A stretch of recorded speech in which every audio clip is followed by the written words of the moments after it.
90+ my tuition app 5 മുതൽ +2 വരെയുള്ള Kerala syllabus പഠിക്കുന്ന കുട്ടികൾക്കായി ടെക്സ്റ്റ് ബുക്ക് അധിഷ്ഠിതമാക്കിയുള്ള ഡിജിറ്റൽ ട്യൂഷൻ. നമസ്കാരം, എല്ലാ പ്രേക്ഷകർക്കും എൻകൗണ്ടറിലേക്ക് സ്വാഗതം.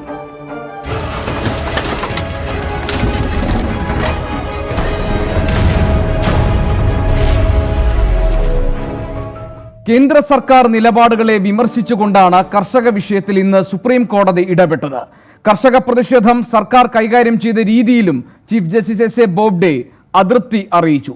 വിവാദ കർഷക നിയമ ഭേദഗതികളുടെ എല്ലാ വശവും പ്രത്യേക സമിതി പരിശോധിക്കട്ടെ എന്നതാണ് ഒരു നിർദ്ദേശം.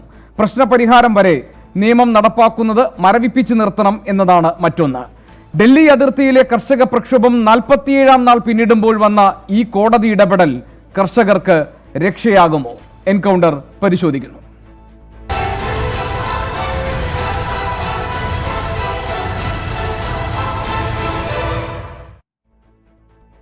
എന്റെ അതിഥികൾ: കൃഷിമന്ത്രി ശ്രീ VS സുനിൽകുമാർ, CPIM നേതാവ് ശ്രീ MP രാജേഷ്, RSP കേന്ദ്ര സെക്രട്ടേറിയറ്റ് അംഗം Shri NK Premachandran MP, BJP സംസ്ഥാന കമ്മിറ്റി അംഗം ശ്രീ PR ശിവശങ്കർ എന്നിവർ. ആദ്യം ഞാൻ മിനിസ്റ്ററിലേക്ക് പോവാണ്. മിനിസ്റ്റർ, ഇന്നിപ്പോൾ ഈ സുപ്രീം കോടതിയുടെ ഇടപെടലിനെ മിനിസ്റ്റർ ശ്രീ VS സുനിൽകുമാർ താങ്കൾ എങ്ങനെ കാണുന്നു? പ്രത്യേകിച്ച് രണ്ട് വിഭാഗത്തിൽപ്പെടുന്ന ഹർജികളാണ് ഇന്ന് കോടതിയുടെ മുന്നിൽ വന്നത്. ഒന്ന്, ഡൽഹി അതിർത്തിയിൽ നടക്കുന്ന കർഷക സമരങ്ങളെ നീക്കം ചെയ്യണമെന്ന് ആവശ്യപ്പെട്ടുകൊണ്ടുള്ള ഹർജികൾ. മറ്റൊന്ന്, ഈ വിവാദ കാർഷിക നിയമ ഭേദഗതി സ്ട്രൈക്ക് ഡൗൺ ചെയ്യണം എന്നാവശ്യപ്പെട്ടുകൊണ്ടുള്ള ഹർജികൾ. ഇതിലിപ്പോൾ കോടതി എടുത്തിരിക്കുന്ന തീരുമാനം ഒരു വിദഗ്ധ സമിതി പരിശോധിക്കട്ടെ എല്ലാ വശവും ഈ നിയമത്തിന്റെ. അതിനിടയ്ക്ക് കർഷകരും കേന്ദ്ര സർക്കാരും തമ്മിലുള്ള ചർച്ച നടക്കട്ടെ, ഒരു പ്രശ്നപരിഹാരം വരെ ഉണ്ടാകുന്നത് വരെ ഈ വിവാദ നിയമങ്ങൾ മരവിപ്പിക്കണം എന്നതാണ്. പക്ഷെ യഥാർത്ഥത്തിൽ കോടതിയുടെ മുന്നിൽ വന്ന വിഷയം ഇത് ഭരണഘടനാ വിരുദ്ധമാണ്, അതുകൊണ്ട് ഈ കർഷക നിയമങ്ങൾ റദ്ദാക്കണം എന്നുള്ളതായിരുന്നു. അങ്ങനെ ഒരു തീരുമാനത്തിലേക്ക് കോടതി കടന്നിട്ടില്ല. പകരം തൽക്കാലം മരവിപ്പിക്കണം, അതല്ലെങ്കിൽ ഞങ്ങൾ ഇടപെട്ട് സ്റ്റേ ചെയ്യും എന്ന നിലപാടാണ് സുപ്രീം കോടതി സ്വീകരിച്ചിരിക്കുന്നത്. ഇത് കർഷക പക്ഷത്ത് നിന്നുകൊണ്ടുള്ള ഒരു ഇടപെടലായി ശ്രീ VS സുനിൽകുമാർ താങ്കൾ കാണുന്നുണ്ടോ? ഞാൻ ആദ്യം കോടതി നടത്തിയിട്ടുള്ള ചില നിലപാടുകളെ അങ്ങേയറ്റം സ്വാഗതം ചെയ്യാണ്. ഇവിടെ കോടതി പറഞ്ഞ വളരെ പ്രധാനപ്പെട്ട ചില കാര്യങ്ങളുണ്ട്. ഒന്ന്, ഈ സമരത്തെ കോടതിക്ക് തടയാൻ കഴിയില്ല എന്നാണ്. കർഷക സമരത്തെ തടയാൻ കഴിയില്ല എന്ന് പറയുന്നത് സാങ്കേതികമായി തടയാൻ കഴിയില്ല എന്നുള്ള കാര്യം മാത്രമായിട്ട് നമുക്ക് എടുക്കാൻ കഴിയില്ല. മറിച്ച് ഈ സമരത്തെ ആര് വിചാരിച്ചാലും തടയാൻ കഴിയാത്ത വിധത്തിൽ ശക്തമാണ് ഈ സമരം എന്നുള്ളത് സുപ്രീം കോടതി പറഞ്ഞിരിക്കുകയാണ്. രണ്ടാമത്തെ കാര്യം, സുപ്രീം കോടതി കേന്ദ്രത്തോട് പറഞ്ഞിരിക്കുന്നത്, നിങ്ങൾ ഈ നിയമം ഒന്നുകിൽ നിങ്ങൾ മരവിപ്പിക്കുക, അല്ലെങ്കിൽ ഞങ്ങൾ ഇടപെട്ട് സ്റ്റേ ചെയ്യുമെന്ന് പറഞ്ഞിരിക്കുകയാണ്. സുപ്രീം കോടതി വികാരപരമായിട്ട് ഒരിക്കലും ഒരു നിയമത്തെ പാർലമെന്റ് പാസ്സാക്കിയ ഒരു നിയമത്തെ വികാരപരമായിട്ട് എടുത്തുകൊണ്ട് സ്റ്റേ ചെയ്യുന്ന സംവിധാനമല്ല സുപ്രീം കോടതിയിലുള്ളത്.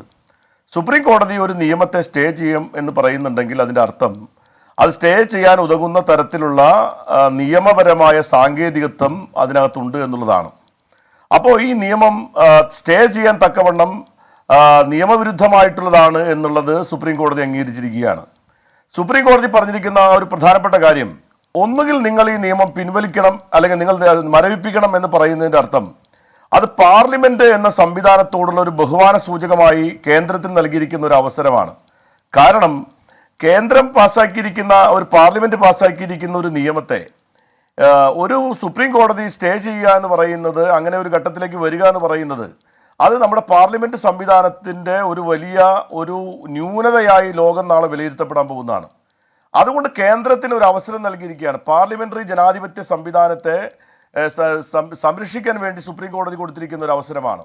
നിങ്ങളത് മരവിപ്പിക്കുന്നില്ലെങ്കിൽ ഞങ്ങൾ അത് സ്റ്റേ ചെയ്യുമെന്ന് പറയുന്നത് സുപ്രീം കോടതി നൽകിയിരിക്കുന്ന ശക്തമായ താക്കീതാണ് കേന്ദ്ര ഗവൺമെന്റിന് നൽകിയിരിക്കുന്ന. അല്ല ശ്രീ VS സുനിൽകുമാർ, ചെറിയ സംശയം, കീപ്പ് ഇൻ അബേയൻസ് എന്നതാണല്ലോ. അതായത് തൽക്കാലം അത് മരവിപ്പിച്ച് നിർത്തൂ, അല്ലെങ്കിൽ അതർവൈസ് ഞങ്ങൾ അതിനകത്ത് ഇടപെടേണ്ടി വരും എന്നാണ് സുപ്രീം കോടതി പറഞ്ഞിരിക്കുന്നത്. പക്ഷേ താങ്കൾ പറഞ്ഞതുപോലെ ഈ നിയമത്തെ ആകെ സ്ട്രൈക്ക് ഡൗൺ ചെയ്യുന്ന, അല്ലെങ്കിൽ ഇത് ഭരണഘടനാ വിരുദ്ധമാണ് എന്ന ഒരു നിരീക്ഷണത്തിലേക്ക് കോടതി കടന്നിട്ടില്ല. തൽക്കാലം ഇത് മരവിപ്പിച്ച് നിർത്തൂ, പ്രശ്നപരിഹാരത്തിന്റെ സാധ്യതകൾ തേടൂ. കാരണം കോടതി ഒരു ഘട്ടത്തിൽ പറഞ്ഞത് ഈ നിയമം പിൻവലിക്കാൻ കേന്ദ്ര സർക്കാർ തയ്യാറാകാതിരിക്കുകയും പിൻവലിച്ചാൽ അല്ലാതെ സമരത്തിൽ നിന്ന് പിന്മാറില്ല എന്ന് കർഷകർ നിലപാടെടുക്കുകയും ചെയ്താൽ പ്രശ്നത്തിന് എങ്ങനെ പരിഹാരം കണ്ടെത്താൻ കഴിയും എന്നാണല്ലോ കോടതി ചോദിച്ചത്. അതായത് ഇതിനിടയിൽ കേന്ദ്ര സർക്കാരിന് ഒരു ഒത്തുതീർപ്പിനുള്ള ഒരു അവസരം കോടതിയുടെ ഇടപെടൽ മൂലം ഉണ്ടായിട്ടുണ്ടോ? അങ്ങനെ ഒരു വ്യാഖ്യാനം ഈ കാര്യത്തിൽ ശരിയാകുമോ? അല്ല, ഞാനിനി പറയാനിരിക്കുന്ന കാര്യത്തിന് അവസരം തന്നാലാണ് താങ്കൾ പറഞ്ഞതിന് മറുപടിയാവുള്ളൂ. സുപ്രീം കോടതി പറഞ്ഞിരിക്കുന്ന വളരെ സുപ്രധാനമായ മറ്റൊരു കാര്യം, ഈ നിയമം പാസ്സാക്കിയിരിക്കുന്ന രീതിയെ നിശിതമായി സുപ്രീം കോടതി വിമർശിച്ചു. കാരണം പാർലമെന്റിൻ്റെ അകത്ത് ഒരു നിയമം പാസ്സാക്കുന്നതിന് നിശ്ചിതമായ മാനദണ്ഡങ്ങളും അതിനുള്ള നിയമപരമായ മാർഗങ്ങളും ഉണ്ടായിരുന്നു, ജനാധിപത്യപരമായിട്ടുള്ള ഒരു രീതി ഉണ്ടായിരുന്നു. എന്നാൽ ഈ നിയമം പാസ്സാക്കിയിരിക്കുന്നത് നേരത്തെ ഇത് ഓർഡിനൻസിലൂടെ കൊണ്ടുവരികയും കോവിഡ് കാലത്ത് കൊണ്ടുവരികയും പിന്നീട് ഒരു ബില്ലായിട്ട് പാർലമെന്റിൽ അവതരിപ്പിക്കുകയും ചെയ്തു. പാർലമെന്റിന്റെ ഇരുസഭകളിലും ഇത് അവതരിപ്പിക്കപ്പെട്ട് പാസ്സാക്കിയിരിക്കുന്ന നിയമം സ്റ്റാൻഡിംഗ് കൗൺസിൽ പോലും ചർച്ച ചെയ്യാതെ, ചർച്ചയ്ക്ക് അവസരം കൊടുക്കാതെ നടത്തിയിട്ടുള്ള നിയമമാണ്. മറ്റൊന്ന്, ഈ നിയമത്തിൻ്റെ രീതിയെപ്പറ്റി സുപ്രീം കോടതി പരാമർശിച്ചിരിക്കുന്ന ഒരു പ്രധാനപ്പെട്ട കാര്യം, ഇത് കൺകറന്റ് ലിസ്റ്റിൽപ്പെട്ടിരിക്കുന്ന ഒരു കാര്യമായതുകൊണ്ട് തന്നെ കേന്ദ്ര ഗവൺമെൻറ്റിൻ്റെ പാർലമെൻറ്റിന് ഇത്തരമൊരു നിയമം പാസ്സാക്കാനുള്ള സാങ്കത്യത്തെപ്പറ്റി കൂടി സുപ്രീം കോടതിക്ക് സംശയമുണ്ട് എന്നുള്ളതാണ് എനിക്ക് മനസ്സിലാക്കാൻ കഴിയുന്നൊരു കാര്യം. കാരണം നമ്മുടെ ഭരണഘടനയുടെ വളരെ സുപ്രധാനമായ 7ാം ഷെഡ്യൂളിൽ ആർട്ടിക്കിൾ 246 കൃഷി 14 മാർക്കറ്റ് ആൻഡ് ഫെയർസ് 28 സംസ്ഥാന ലിസ്റ്റിൽ ഉൾപ്പെടുത്തിയിട്ടുള്ള വിഷയങ്ങളാണ്. ഈ വിഷയങ്ങൾ എങ്ങനെയാണ് ഒരു പാർലമെന്റിന് നിയമമാക്കി പാസ്സാക്കാൻ കഴിയുക? അപ്പോൾ ഈ നിയമം പാസ്സാക്കിയ രീതിയെപ്പറ്റി വളരെ ശക്തമായിട്ടുള്ള അഭിപ്രായ വ്യത്യാസം സുപ്രീം കോടതി സൂചിപ്പിച്ചു എന്ന് പറഞ്ഞാൽ, അങ്ങ് നേരത്തെ സൂചിപ്പിച്ച പോലെ കേവലം ഒരു ഒത്തുതീർപ്പുണ്ടാക്കാൻ വേണ്ടിയിട്ടുള്ള ഒരു അവസരം കൊടുക്കാൻ വേണ്ടിയല്ല. കാരണം ഒത്തുതീർപ്പിനുള്ള അവസരങ്ങൾ പലതുണ്ട്. എന്ത് ചർച്ചയാണ് നിങ്ങൾ നടത്തിയതെന്ന് ചോദിച്ചു. ആ ചർച്ചയ്ക്ക് എന്താ അർത്ഥം? ഇവിടെ രണ്ട് ഭാഗം, ഒരു ഭാഗം അതിശക്തമായ ഒരു സ്റ്റെബേൺ നിലപാടെടുക്കുന്നു. ആരാണ്? കർഷകർ. ആർക്ക് വേണ്ടിയാണ്? കർഷകർ വിട്ടുവീഴ്ച നിലപാടെടുക്കുന്നത് നമ്മുടെ രാജ്യത്തിൻ്റെ ഭക്ഷ്യസുരക്ഷയും രാജ്യത്തിൻ്റെ രക്ഷയും കർഷകർക്ക് വേണ്ടി നിലപാടെടുക്കുകയാണ്. അപ്പുറത്ത് നരേന്ദ്രമോദിയോ വളരെ ശക്തമായ നിലപാടെടുത്തിരിക്കുകയാണ്. അദ്ദേഹത്തെ ഈ കോർപ്പറേറ്റുകൾ അദ്ദേഹത്തിന്റെ കാൽക്കൽ വീണ് കുമ്പിട്ട് പൂജിക്കണം. കാര്യം എന്താണ്? ഈ ലോകം മുഴുവൻ തങ്ങൾക്കെതിരായി എനിക്കെതിരായി വന്നാലും ഞാൻ നിങ്ങളുടെ കൂടെയുണ്ട് എന്ന് പറഞ്ഞ ആദ്യത്തെ പ്രധാനമന്ത്രി നരേന്ദ്രമോദിയാണ്. ജനാധിപത്യ വ്യവസ്ഥയിൽ അദ്ദേഹത്തിന്റെ ഭൂരിപക്ഷം ദുരുപയോഗം ചെയ്തുകൊണ്ട് ഒരു കോർപ്പറേറ്റുകൾക്ക് വേണ്ടി രാജ്യം മുഴുവൻ എതിർത്താലും ഞങ്ങൾ നിങ്ങളുടെ കൂടെയാണ് എന്ന് പറയുന്ന നിലപാട് സ്വീകരിച്ച പ്രധാനമന്ത്രിക്ക് എതിരായിട്ടുള്ള ശക്തമായിട്ടുള്ള നിലപാടാണ് സുപ്രീം കോടതി എടുത്തിരിക്കുന്നത്. അപ്പോൾ ഇതൊരു നിസ്സാര കാര്യമായിട്ട് കാണാൻ കഴിയുന്നതല്ല. ഇതൊരു സാങ്കേതികമായ കാര്യമല്ല, ഇത് വികാരപരമായിട്ടുള്ള കാര്യമല്ല. വളരെ നിയമപരമായി തന്നെ ഈ നിയമത്തിന്റെ സാങ്കത്യത്തെ ചോദ്യം ചെയ്തുകൊണ്ടാണ് നിങ്ങൾ ഈ നിയമം മരവിപ്പിക്കുന്നുണ്ടോ?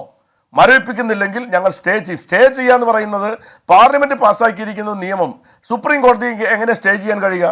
സ്റ്റേ ചെയ്യണമെങ്കിൽ അതിന് ഗ്രൗണ്ട് ഉണ്ടാവണം. ആ ഗ്രൗണ്ട് ഉണ്ട് എന്ന് സുപ്രീം കോടതിക്ക് ശക്തമായ അടിത്തറ അല്ലെങ്കിൽ അതിന്റെ ഗ്രൗണ്ടോടുകൂടി അതിന്റെ റിയാലിറ്റിയോടുകൂടി മനസ്സിലായതുകൊണ്ടാണ് സുപ്രീം കോടതി അത് സ്റ്റേ ചെയ്യും എന്ന് പറഞ്ഞിരിക്കുന്നത്. ഇത് നരേന്ദ്രമോദിക്ക് തലയൂരാൻ പറ്റിയ അവസരമാണ്. അതായത് ജനാധിപത്യത്തിന്റെ ഏറ്റവും പ്രധാനപ്പെട്ട ഒരു വലിയ വികാസമാണ് നടന്നിരിക്കുന്നത്. ഭൂരിപക്ഷമുണ്ട് എന്ന് കരുതി ഒരു പാർലമെന്റിനകത്ത് ജനവിരുദ്ധമായ നയങ്ങൾ പാസ്സാക്കാൻ കഴിയില്ല. ഭരണഘടനാ വിരുദ്ധമായ നയങ്ങൾ പാസ്സാക്കിയാൽ, ഭരണഘടനാ വിരുദ്ധമായ നിയമം പാസ്സാക്കിയാൽ അതിനെ സ്ക്രൂട്ടനൈസ് ചെയ്യാനും അത് ചോദ്യം ചെയ്യാനും ഒരു നിയമവ്യവസ്ഥയുണ്ട് എന്ന് മനസ്സിലാക്കാതെ നരേന്ദ്രമോദിയും ഗവൺമെന്റും ചെയ്തിരിക്കുന്ന ഈ നിലപാടിനെതിരായി കർഷകരുടെ സംഘടിതമായ ശ്രമത്തെ സുപ്രീം കോടതി അംഗീകരിച്ചിരിക്കുകയാണ്. അതുകൊണ്ട് ഇത് നിസ്സാരമായിട്ട് കാണാൻ കഴിയില്ല. ഇത് കേന്ദ്ര ഗവൺമെന്റിന്റെ ഏറ്റിരിക്കുന്ന ശക്തമായ തിരിച്ചടിയാണിത്. ഈ സുപ്രീം കോടതിയുടെ അടിസ്ഥാനത്തിൽ കാര്യങ്ങൾ റിയലൈസ് ചെയ്യണം. ശരി, ഞാൻ താങ്കളിലേക്ക് തിരിച്ചു വരാം. Shri NK Premachandran MP, supreme കോടതിയുടെ ഇന്നത്തെ ഇടപെടൽ നമുക്കറിയാം. 47ാം നാൾ പിന്നിടുകയാണ് കർഷകർ അതിർത്തിയിൽ സമരം തുടങ്ങിയിട്ട്. കേന്ദ്ര സർക്കാർ സ്വീകരിച്ച നിലപാട് വിട്ടുവീഴ്ചകളാകാം, പക്ഷേ നിയമം പിൻവലിക്കണം എന്ന ആവശ്യം അംഗീകരിക്കാൻ കഴിയില്ല എന്നുള്ളതാണ്. കേന്ദ്ര സർക്കാരിന് മുട്ടുമടക്കേണ്ടി വരുന്ന തരത്തിൽ ഒരു ഇടപെടലായി സുപ്രീം കോടതിയുടെ ഇന്നത്തെ ഇടപെടലിനെ താങ്കൾ കാണുന്നുണ്ടോ? ഇതിൽ സുപ്രീം കോടതി ഇപ്പോൾ ഈ നടത്തിയിരിക്കുന്ന പരാമർശങ്ങളും നാളെ വരാനിരിക്കുന്ന ഉത്തരവുകളും ഒക്കെ പരിഗണിക്കുമ്പോൾ കേന്ദ്ര സർക്കാരിന് ഈ പ്രശ്നത്തിൽ കർഷകരുടെ ആവശ്യങ്ങൾക്ക് മുന്നിൽ മുട്ടുമടക്കേണ്ടി വരുമോ? ഗോപികൃഷ്ണൻ, സുപ്രീം കോടതിയുടെ ഉത്തരവ് നാളെ ലഭ്യമായതിനു ശേഷം അല്ലെങ്കിൽ വെബ്സൈറ്റിൽ അപ്ലോഡ് ചെയ്ത് നമുക്ക് ആക്സസ് ചെയ്യാനുള്ള അവസരം കിട്ടിയതിന് ശേഷം മാത്രമേ ഗോപികൃഷ്ണൻ ചോദിച്ച ചോദ്യത്തിന് കൃത്യമായിട്ട് ഉത്തരം പറയാൻ പറ്റൂ. വാക്കാൽ നടത്തിയിട്ടുള്ള നിരീക്ഷണങ്ങൾ പൂർണ്ണമായും സ്വാഗതാർഹമായിട്ടുള്ളതാണ്. സാങ്കേതികമായിട്ടുള്ള ചില പ്രശ്നങ്ങളുണ്ട്, ഞാനതൊന്നും നിഷേധിക്കുന്നില്ല. പക്ഷേ ആ സാങ്കേതികത്വം ആരുണ്ടാക്കി? കേന്ദ്ര ഗവൺമെന്റിന്റെ നയവൈകല്യം മൂലമാണ് സത്യത്തിൽ കേന്ദ്ര ഗവൺമെന്റിൽ നിക്ഷിപ്തമായിട്ടുള്ള അധികാരം, പാർലമെന്റിൽ നിക്ഷിപ്തമായിട്ടുള്ള അധികാരം, ആ അധികാരത്തെ ദുരുപയോഗം ചെയ്തതിന്റെ പശ്ചാത്തലത്തിലാണ് സുപ്രീം കോടതി ഈ കാര്യത്തിൽ ഇടപെട്ടുകൊണ്ട് നിയമം സ്റ്റേ ചെയ്തിട്ടില്ല. ബഹുമാനപ്പെട്ട മന്ത്രി മനസ്സിലാക്കേണ്ടത്, നിയമം സ്റ്റേ ചെയ്തിട്ടില്ല, നിയമത്തിന്റെ നിർവഹണം, ഇംപ്ലിമെന്റേഷൻ ഓഫ് ദ ലോ ആണ്, അല്ലെങ്കിൽ ബില്ലുകളാണ് സ്റ്റേ ചെയ്തിരിക്കുന്നത്. അപ്പോൾ ഒരു താൽക്കാലികമായിട്ടുള്ള ആശ്വാസം മാത്രമാണ് സത്യത്തിൽ കൃഷിക്കാർക്ക് ലഭിച്ചിട്ടുള്ളത്. അപ്പോൾ ഈ നിയമം നടപ്പാക്കുന്ന പ്രക്രിയയെ സ്റ്റേ ചെയ്തിരിക്കുന്നു എന്ന് പറയുന്നത് അത്യപൂർവവും അനിതര സാധാരണവുമായിട്ടുള്ള ഒരു വിധിയാണ്. കാരണം കോടതിക്ക് അതിനുള്ള അധികാരമുണ്ട്. കാരണം എക്സിക്യൂട്ടീവ് ഉത്തരവാണ് സ്റ്റേ ചെയ്തിരിക്കുന്നത്, നിയമമല്ല സ്റ്റേ ചെയ്തിരിക്കുന്നത്. ഈ നിയമം ഇംപ്ലിമെന്റ് ചെയ്യാനുള്ള എക്സിക്യൂട്ടീവിന്റെ ഉത്തരവിനെ അല്ലെങ്കിൽ ആ പ്രായോഗികമായിട്ടുള്ള നടപടിക്രമങ്ങളെ സ്റ്റേ ചെയ്തിരിക്കുന്നു എന്ന് പറയുമ്പോൾ ഗവൺമെന്റ് വല്ലാതെ വെട്ടിലായി എന്നുള്ളതാണ് വസ്തുത. അതിൽ ഭരണഘടനാ വിരുദ്ധമായിട്ടൊന്നുമില്ല എന്ന് മാത്രമല്ല, സുപ്രീം കോടതി ചെയ്തത് 100% ഞാൻ ന്യായീകരിക്കുന്നു. പക്ഷേ പാർലമെന്റിനെ സംബന്ധിച്ചിടത്തോളം ഒരു പാർലമെന്റ് അംഗം എന്ന നിലയിൽ പാർലമെന്റിന്റെ തന്നെ യശസ്സിന് കെടുതി ഉണ്ടാക്കുന്ന നിലയിൽ ഇത്തരത്തിലൊരു പ്രവൃത്തിക്ക് നേതൃത്വം കൊടുത്ത ഗവൺമെന്റാണ് ഉത്തരം പറയേണ്ടത്. ഗോപികൃഷ്ണൻ ഇതിൽ ഏറ്റവും പ്രധാനമായി നമ്മൾ മനസ്സിലാക്കേണ്ടത് ക്ലോസ് ബൈ ക്ലോസ് ഡിസ്കസ് ചെയ്യാമെന്ന് കേന്ദ്ര ഗവൺമെന്റ് പറയുകയാണ്, പ്രധാനമന്ത്രി പറയുകയാണ്, കൃഷി മന്ത്രി പറയുകയാണ്. എവിടെയായി ക്ലോസ് ബൈ ക്ലോസ് ഡിസ്കഷൻ നടക്കേണ്ടത്? പാർലമെന്റിലാണ് നടക്കേണ്ടത്. പാർലമെന്റിൽ ക്ലോസ് ബൈ ക്ലോസ് ഡിസ്കഷൻ നടന്ന് സ്റ്റാൻഡിംഗ് കമ്മിറ്റിക്ക് വിട്ട് വിശദമായ സൂക്ഷ്മ പരിശോധന നടത്തി നിയമനിർമ്മാണം നടത്തുന്നതിന് പകരം തിരക്കിട്ട് ധൃതി പിടിച്ച് ഏകപക്ഷീയമായി നിയമനിർമ്മാണം നടപ്പാക്കിയതിനു ശേഷം കോടതിയിൽ ചെല്ലുമ്പോൾ കോടതി പറയുകയാണ് ഈ നിയമം നടപ്പാക്കുന്നത് ഞങ്ങൾ സ്റ്റേ ചെയ്തിരിക്കുന്നു എന്ന് പറയുമ്പോൾ ഗവൺമെന്റിന്റെ മുഖത്തേറ്റ കനത്ത തിരിച്ചടി കൂടിയാണ് ഇത് എന്ന കാര്യത്തിൽ സംശയം വേണ്ട. കൃഷിക്കാരെ സംബന്ധിച്ചിടത്തോളം താൽക്കാലികമായിട്ടുള്ള ഒരു ആശ്വാസമാണ്. ഇതിന്റെ ഭരണഘടനാപരമായിട്ടുള്ള മൂല്യങ്ങളെ സംബന്ധിച്ച്, അംശങ്ങളെ സംബന്ധിച്ച് കോടതി പിന്നീട് പരിശോധിക്കും. പക്ഷെ ഇപ്പോൾ ഒരു സംശയവും വേണ്ട, രാജ്യത്ത് ഉയർന്നു വന്ന ജനകീയ പ്രക്ഷോഭം, ദേശീയ പ്രക്ഷോഭം, അതിന്റെ ഇമ്പാക്ട് സുപ്രീം കോടതിയുടെ വിധിയിൽ ഉണ്ടായിട്ടുണ്ട്. കാരണം അവരും മനുഷ്യരാണ്. ഈ രാജ്യത്ത് നടക്കുന്ന ഈ സാമൂഹ്യ യാഥാർത്ഥ്യങ്ങളെ കാണുന്നവരാണ് നമ്മുടെ നീതിന്യായ വ്യവസ്ഥയ്ക്ക് നേതൃത്വം നൽകുന്നവർ.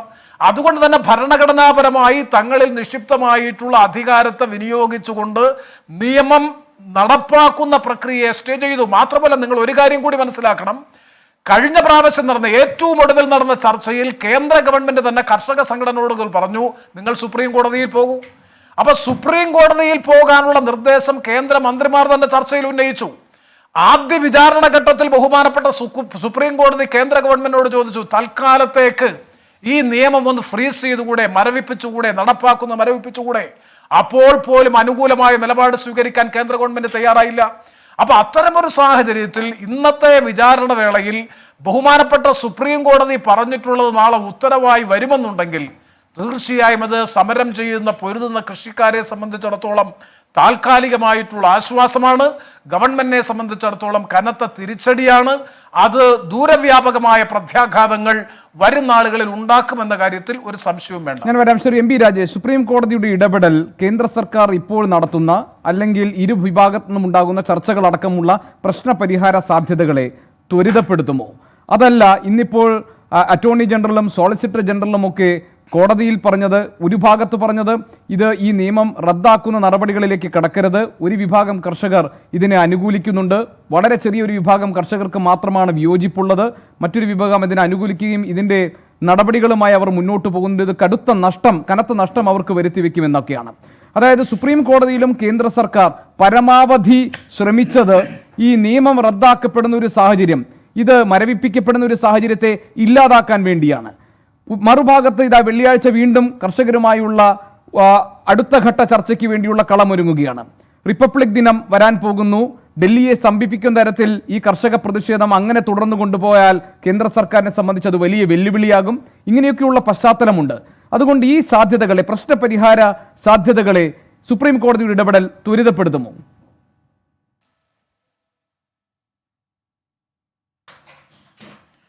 സുപ്രീം കോടതിയുടെ കർഷക നിയമത്തിനെതിരായിട്ടുള്ള ഇടപെടലിന് രണ്ട് വശങ്ങളുണ്ട്. അതിലൊന്ന്, ഇവിടെ നേരത്തെ പലരും ചൂണ്ടിക്കാണിച്ചതുപോലെ ഈ നിയമത്തിന്റെ ഭരണഘടനാ സാധുതയാണ്. സംസ്ഥാന വിഷയമായിട്ടുള്ള കൃഷി സംബന്ധിച്ച് എങ്ങനെ കേന്ദ്ര സർക്കാർ അല്ലെങ്കിൽ പാർലമെന്റ് നിയമനിർമ്മാണം നടത്തും എന്നത് ഭരണഘടനാപരമായ പ്രശ്നമാണ്. ഫെഡറൽ തത്വങ്ങളുടെ ലംഘനം, സംസ്ഥാന അവകാശങ്ങളിൽ മേലുള്ള എൻക്രോച്ച്മെന്റ് എന്ന ഭരണഘടനാപരമായിട്ടുള്ള പ്രശ്നം തീർച്ചയായിട്ടും സുപ്രീം കോടതിക്ക് അഡ്രസ്സ് ചെയ്യാനാവും. അതാണ് സുപ്രീം കോടതിക്ക് തീർപ്പ് കൽപ്പിക്കാവുന്ന വിഷയം. രണ്ടാമത്തെ വശം നയപരമായിട്ടുള്ള വിഷയമാണ്. അത് സുപ്രീം കോടതി തീർപ്പ് കൽപ്പിക്കേണ്ടതല്ല. ഇത് സുപ്രീം കോടതി തീർപ്പ് കൽപ്പിക്കേണ്ടതല്ല എന്നത് ഭരണഘടനയുടെ അടിസ്ഥാനത്തിലാണ് ഞാൻ പറയുന്നത്. ഇവിടെ സെപ്പറേഷൻ ഓഫ് പവേഴ്സ് ഉണ്ട്. അധികാര വിഭജനം എന്നത് ഭരണഘടനയുടെ ഏറ്റവും പ്രധാനപ്പെട്ട ഒരു തത്വമാണ്. ആ അധികാര വിഭജന പ്രകാരം സുപ്രീം കോടതിക്ക് നിയമങ്ങളുടെ സാധുത, ഭരണഘടനാപരമായ സാധുത പരിശോധിക്കുക, അത് വ്യാഖ്യാനിക്കുക എന്നതാണ് ജുഡീഷ്യറിയുടെ അധികാരം. നയരൂപീകരണം എന്നത് ലെജിസ്ലേച്ചറിന്റെയാണ്, നടപ്പിലാക്കൽ എക്സിക്യൂട്ടീവിന്റെ അധികാരമാണ്. അപ്പോൾ നയപരമായ കാര്യങ്ങളിൽ സുപ്രീം കോടതി തീരുമാനമെടുക്കാൻ തുടങ്ങിയാൽ അത് ഈ ഭരണഘടനാ തത്വത്തിന്റെ തന്നെ ലംഘനമാവും. സുപ്രീം കോടതി തന്നെ നേരത്തെ ചൂണ്ടിക്കാണിച്ചിട്ടുണ്ട്. Indian Express versus Union of India case 1986 സാമ്പത്തിക നയരൂപീകരണ കാര്യത്തിൽ കോടതിക്ക് ഇടപെടാൻ പറ്റില്ല എന്ന്. ബാൽക്കോ സ്വകാര്യവൽക്കരണത്തിനെതിരെ തൊഴിലാളികൾ സുപ്രീം കോടതിയെ സമീപിച്ചപ്പോൾ കോടതി ഒഴിഞ്ഞത് അത് നയപരമായ കാര്യമാണ്, സ്വകാര്യവൽക്കരിക്കേണ്ട, ഞങ്ങൾക്ക് ഇടപെടാൻ പറ്റില്ല എന്നതാണ് കോടതി ചൂണ്ടിക്കാണിച്ചിട്ടുള്ളത്. അടുത്ത കാലത്ത് കോവിഡ് സിറ്റുവേഷൻ നേരിടുന്നതിൽ എക്സിക്യൂട്ടീവാണ്, കോടതിയല്ല അത് നേരിടേണ്ടത്. 3 M എക്സിക്യൂട്ടീവിന്റെ കയ്യിലുണ്ട്: മണി, മെൻ ആൻഡ് മെറ്റീരിയൽ. അത് എക്സിക്യൂട്ടീവിന്റെ നിയന്ത്രണത്തിലാണുള്ളത്. അതുകൊണ്ട് എക്സിക്യൂട്ടീവാണ് ഇടപെടേണ്ടതെന്നാണ് സുപ്രീം കോടതി പറഞ്ഞത്. അതിവിടെയും ബാധകമാണ്. അപ്പൊ നയരൂപീകരണത്തിൽ സുപ്രീം കോടതിയുടെ ഇടപെടലിന് പ്രസക്തിയില്ല, അത് ഭരണഘടനാപരവുമല്ല എന്നാണ് എൻ്റെ അഭിപ്രായം. പിന്നെ ഇത് പാർലമെന്റ് കോടതി നടത്തിയ വിമർശനങ്ങൾ വളരെ പ്രസക്തമാണ്. അതിൽ ഏറ്റവും പ്രധാനപ്പെട്ട വിമർശനം എന്താണ്? അത് ഈ സർക്കാരിനെതിരായിട്ടുള്ള വിരൽ ചൂണ്ടലാണ്. ആ വിമർശനം ഇതാണ്: നിങ്ങൾ ഒരു തരത്തിലുള്ള ചർച്ചയുമില്ലാതെ, മതിയായ സംവാദമില്ലാതെ നിയമങ്ങൾ പാസാക്കിയതാണ് സമരത്തിന് കാരണമായത് എന്ന് സുപ്രീം കോടതി പറഞ്ഞിട്ടുണ്ട്. അതാണ് പ്രതിപക്ഷം ഉന്നയിച്ചത്. ഇടതുപക്ഷം ഏറ്റവും പ്രധാനമായിട്ട് ഉന്നയിച്ച കാര്യത. എങ്ങനെയാണ് പാർലമെന്റിൽ നിയമം പാസാക്കിയത്? ശബ്ദ വോട്ടോടെയാണ് ലോക്സഭയിൽ പാസാക്കിയത്. ഡിവിഷൻ ഉണ്ടായില്ല, വോട്ടെടുപ്പ് ഉണ്ടായില്ല. ഫലത്തിൽ ഏകകണ്ഠമായിട്ട് പാസാക്കിയെന്ന് വേണമെങ്കിൽ പറയാവുന്നതാണ്. അതുപോലെ രാജ്യസഭയിൽ ഇടതുപക്ഷത്തിന്റെ അംഗങ്ങളാണ് കെ രാഗേഷ് സ്റ്റാറ്റ്യൂട്ടറി മോഷൻ അവതരിപ്പിച്ചുകൊണ്ട് വോട്ടെടുപ്പ് ആവശ്യപ്പെട്ടു. കെ രാഗേഷും DMKയുടെ തിരുച്ചി ശിവയുമാണ് വോട്ടെടുപ്പ് ആവശ്യപ്പെട്ടത്.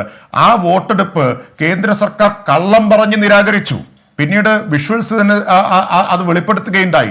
രാജ്യസഭ TV എന്തായിരുന്നു കേന്ദ്ര സർക്കാർ വോട്ടെടുപ്പ് നിരാകരിക്കാൻ പറഞ്ഞ കാരണം? അമെൻമെന്റിന്റെ മുകളിലുള്ള വോട്ടെടുപ്പ് നിരാകരിക്കാൻ പറഞ്ഞ കാരണം ഡിവിഷൻ ആവശ്യപ്പെടുമ്പോൾ, വോട്ടെടുപ്പ് ആവശ്യപ്പെടുമ്പോൾ അംഗങ്ങൾ സീറ്റിൽ ഉണ്ടായിരുന്നില്ല. സീറ്റിൽ ഉണ്ടാവണമെന്നാണ് ചട്ടം. ചട്ടപ്രകാരമല്ല ആവശ്യപ്പെട്ടത് എന്നാണ്. എന്നാൽ രാജ്യസഭാ TV തന്നെ പുറത്തുവിട്ട ദൃശ്യങ്ങൾ കേന്ദ്ര സർക്കാർ പറഞ്ഞത് കള്ളമാണ്, അല്ലെങ്കിൽ ചെയറിലുണ്ടായിരുന്നയാൾ പറഞ്ഞത് കള്ളമാണ് എന്നും സീറ്റിലിരുന്നു കൊണ്ടാണ് ഈ MP-മാർ രണ്ടുപേരും ഇതാവശ്യപ്പെട്ടത് എന്നും തെളിയിച്ചു. അത് പിന്നീട് NDTV അത് സംബന്ധിച്ച് വാർത്ത കൊടുത്തു. ഇന്ത്യൻ എക്സ്പ്രസ് വളരെ പ്രാധാന്യത്തോടു കൂടി വാർത്ത കൊടുക്കുകയുണ്ടായി. അപ്പൊ എത്ര വഞ്ചനാപരമായിട്ടാണ് കേന്ദ്ര സർക്കാർ നിയമം പാസാക്കിയത് എന്നാണ് തെളിയിക്കുന്നത്. അതാണ് ഇന്ന് സുപ്രീം കോടതി കുറ്റപ്പെടുത്തിയത്, മതിയായ ചർച്ചയില്ലാതെ. എന്നിട്ട് ഇവിടെ ചൂണ്ടിക്കാണിച്ചതുപോലെ ഇപ്പൊ പ്രത്യേക ഒരു കമ്മിറ്റിയെ വെക്കാമെന്നാണ്. യഥാർത്ഥത്തിൽ കേന്ദ്ര സർക്കാരിന്റെ വാദമാണ്. അത് സുപ്രീം കോടതി വഴി വരികയാണ്. അതൊന്നും കൃഷിക്കാർ അംഗീകരിക്കുന്ന ഞാൻ വിചാരിക്കുന്നില്ല. സുപ്രീം കോടതി വെക്കുന്ന കമ്മിറ്റി അല്ലെങ്കിൽ കേന്ദ്ര സർക്കാർ ഈ വെക്കുന്ന കമ്മിറ്റിയാണോ ചർച്ച ചെയ്യേണ്ടത്? പാർലമെന്റിന്റെ സ്റ്റാൻഡിംഗ് കമ്മിറ്റി ഉണ്ടല്ലോ, രാജ്യസഭയ്ക്ക് സെലക്ട് കമ്മിറ്റി രൂപീകരിക്കാമല്ലോ. അതിന് ആ ആവശ്യങ്ങളൊക്കെ തള്ളിക്കളഞ്ഞവരാണ് ഈ കേന്ദ്ര ഗവൺമെന്റ്. പാർലമെന്റിന്റെ അഗ്രികൾച്ചറൽ റിലേറ്റഡ് സ്റ്റാൻഡിംഗ് കമ്മിറ്റി ഉണ്ട്. ആ സ്റ്റാൻഡിംഗ് കമ്മിറ്റിക്ക് ബില്ല് വിടണം, സൂക്ഷ്മ പരിശോധന നടത്തണം, ക്ലോസ് ബൈ ക്ലോസ് പരിശോധന നടത്തണം എന്ന ആവശ്യം നിരാകരിക്കാത്തവർ ഇപ്പൊ പറയാണ് വേറെ ഏതൊക്കെ കുറെ വിദഗ്ധരുടെ കമ്മിറ്റി ഉണ്ടാക്കിയിട്ട് അവരുടെ പരിഗണനയ്ക്ക് ഇത് വെക്കാം എന്നത്. എന്ത് പരിഹാസ്യമായിട്ടുള്ള വാദമാണ്, എന്ത് വിശ്വസനീയതയാണ് ഈ വാദത്തിനുള്ളത്? സാധാരണ എല്ലാ നിയമങ്ങളും എങ്ങനെയാണ്? പാർലമെന്റിൽ കൂടുതൽ വിശദമായ പരിശോധന ആവശ്യമുണ്ടെങ്കിൽ സ്റ്റാൻഡിംഗ് കമ്മിറ്റിക്ക് വിടും. ആ സ്റ്റാൻഡിംഗ് കമ്മിറ്റിയുടെ പരിശോധനയ്ക്കും വേണ്ട ഭേദഗതികൾക്കും ശേഷം വീണ്ടും പാർലമെന്റിൽ വരും. വേണ്ടത്ര അവധാനതയോടുകൂടി പാർലമെന്റ് ചർച്ച ചെയ്യും. പാർലമെന്റിൽ ചർച്ചയില്ല, സ്റ്റാൻഡിംഗ് കമ്മിറ്റിക്ക് വിടാൻ തയ്യാറല്ല. സമരം വന്നപ്പോൾ പറയാണ് ഞങ്ങളൊരു കമ്മിറ്റിക്ക് വിടാം, സർക്കാരിന്റെ അജ്ഞാനവർത്തികളായ കുറച്ചാളെ വെച്ചൊരു കമ്മിറ്റി ഉണ്ടാക്കിയിട്ട് ഇത് വിടാം എന്നാണ് ഉള്ളിലിരിപ്പ് എങ്കിൽ അതൊന്നും കൃഷിക്കാർ അംഗീകരിക്കും എന്ന് ഞാൻ വിചാരിക്കുന്നില്ല. അതുപോലെ തന്നെ ഇത് ഇനി ഞാൻ മറ്റൊരു കാര്യം കൂടി കൂട്ടത്തെ ചൂണ്ടിക്കാണിക്കട്ടെ. ഇത് യഥാർത്ഥത്തിൽ സർക്കാരിനും ഇതിനോട് യോജിപ്പാണ്. തൽക്കാലം സ്റ്റേ ചെയ്യുക എന്നതിനോടൊക്കെ ആത്യന്തികമായി ചിലപ്പോൾ സർക്കാർ യോജിച്ചേക്കാം. കാരണം ഈ സമരത്തെ നിർവീര്യമാക്കുക എന്നതാണ് സർക്കാരിന്റെ ലക്ഷ്യം. ഈ സ്റ്റേ ചെയ്തു എന്നും പറഞ്ഞ് തൽക്കാലം നിങ്ങൾ പിരിഞ്ഞു പോകണം എന്ന് പറഞ്ഞാൽ പിന്നീട് സമരത്തെ നേരിടാൻ സർക്കാരിന് സാവകാശം കിട്ടുകയാണ് ഉണ്ടാവുക. ഇതേ സുപ്രീം കോടതി കാശ്മീരിലെ ഇന്റർനെറ്റ് ഷട്ട് ഡൗണിന്റെ കാര്യത്തിൽ, ജനാധിപത്യ ധ്വംസനത്തിന്റെ കാര്യത്തിൽ ഇന്നേ വരെ ഇടപെട്ടിട്ടില്ല എന്ന് ഓർക്കണം. ഹേബിയസ് കോർപ്പസ് ഹർജി ഇന്നേ വരെ പരിഗണിച്ചിട്ടില്ല എന്നുള്ളത് നമ്മൾ ഓർക്കണം. ഹേബിയസ് കോർപ്പസ് അടിയന്തര സ്വഭാവത്തോടെ പരിഗണിക്കേണ്ടതാണ്. അത് പരിഗണിക്കാത്ത സുപ്രീം കോടതിയാണ് നമ്മുടെ സുപ്രീം കോടതി എന്നത് കൂടി ഈ സന്ദർഭത്തിൽ ഓർമ്മിക്കാതിരിക്കുന്നത് ഉചിതമാവും എന്ന് ഞാൻ വിചാരിക്കുന്നില്ല. എത്രയെത്ര അടിയന്തര പ്രാധാന്യമുള്ള കേസുകൾ വന്നു, സുപ്രീം കോടതി ഇടപെട്ടിട്ടുണ്ടോ? കാശ്മീരിലെ ഡോക്ടർമാർ ആവശ്യപ്പെട്ടു ഇന്റർനെറ്റ് ഷട്ട് ഡൗൺ അവസാനിപ്പിക്കാൻ. കോടതി അടിയന്തരമായിട്ട് ഇടപെടണം, കേസ് അടിയന്തരമായി കേൾക്കണം. കാരണം ജീവൻ രക്ഷാ ഔഷധങ്ങൾ ടെൻഡർ ചെയ്യാൻ പറ്റുന്നില്ല, ജീവൻ രക്ഷാ ഔഷധങ്ങളുടെ ക്ഷാമം നേരിടുന്നു. അതുപോലെ തന്നെ ഡോക്ടർമാർക്ക് ഈ ഇലക്ട്രോണിക് കൺസൾട്ടേഷൻസ് പലതും നടത്താൻ കഴിയുന്നില്ല. അത്തരം ഗുരുതരമായ സാഹചര്യം നിൽക്കുന്നു, രോഗികൾ മരിച്ചു വീഴുന്നു. പക്ഷേ അതുപോലും സുപ്രീം കോടതി ഇതുവരെ കേൾക്കാൻ തയ്യാറായിട്ടില്ല എന്ന് ഓർക്കണം. അങ്ങനെ അനേകം അടിയന്തര പ്രാധാന്യമുള്ള കേസുകളിൽ സുപ്രീം കോടതി ഇടപെടൽ യഥാർത്ഥത്തിൽ ഉണ്ടാവേണ്ടിയിരുന്ന ഇടപെടൽ ഉണ്ടായിട്ടില്ല. ഇവിടെ തൽക്കാലം സ്റ്റേ ചെയ്തു, എല്ലാവരും പിരിഞ്ഞു പോകണം എന്ന് പറഞ്ഞാൽ പിന്നീട് ആ സമരത്തെ നിർവീര്യമാക്കാനാണ് ഇടയാക്കുക. പിന്നെ ഒറ്റ വാദിക്കും താങ്കൾ പറയുന്നതല്ല, എനിക്ക് ചെറിയ അവ്യക്തത ഉള്ളത് കൊണ്ടാണ്. അതായത് താങ്കൾ പറയുന്നത് സുപ്രീം കോടതി ഇപ്പോൾ നടത്തിയിട്ടുള്ള ഇടപെടൽ, അതായത് ഇപ്പോൾ ഇത് സ്റ്റേ ചെയ്യുക എന്നൊരു നടപടിയിലേക്കാണ് ഇത് കടക്കാൻ പോകുന്നതെങ്കിൽ അത് കേന്ദ്ര സർക്കാരിന് ഗുണകരമാകുന്ന തരത്തിൽ, അല്ലെങ്കിൽ ഒരു ഒത്തുതീർപ്പിനോ താൽക്കാലികമായി പ്രശ്നപരിഹാരത്തിനോ ഇടവരുത്തുന്ന തരത്തിൽ അത് ഒരു കർഷക വിരുദ്ധമായ ഒരു ഇടപെടലായി മാറിയേക്കാം എന്നാണോ ഫലത്തിൽ?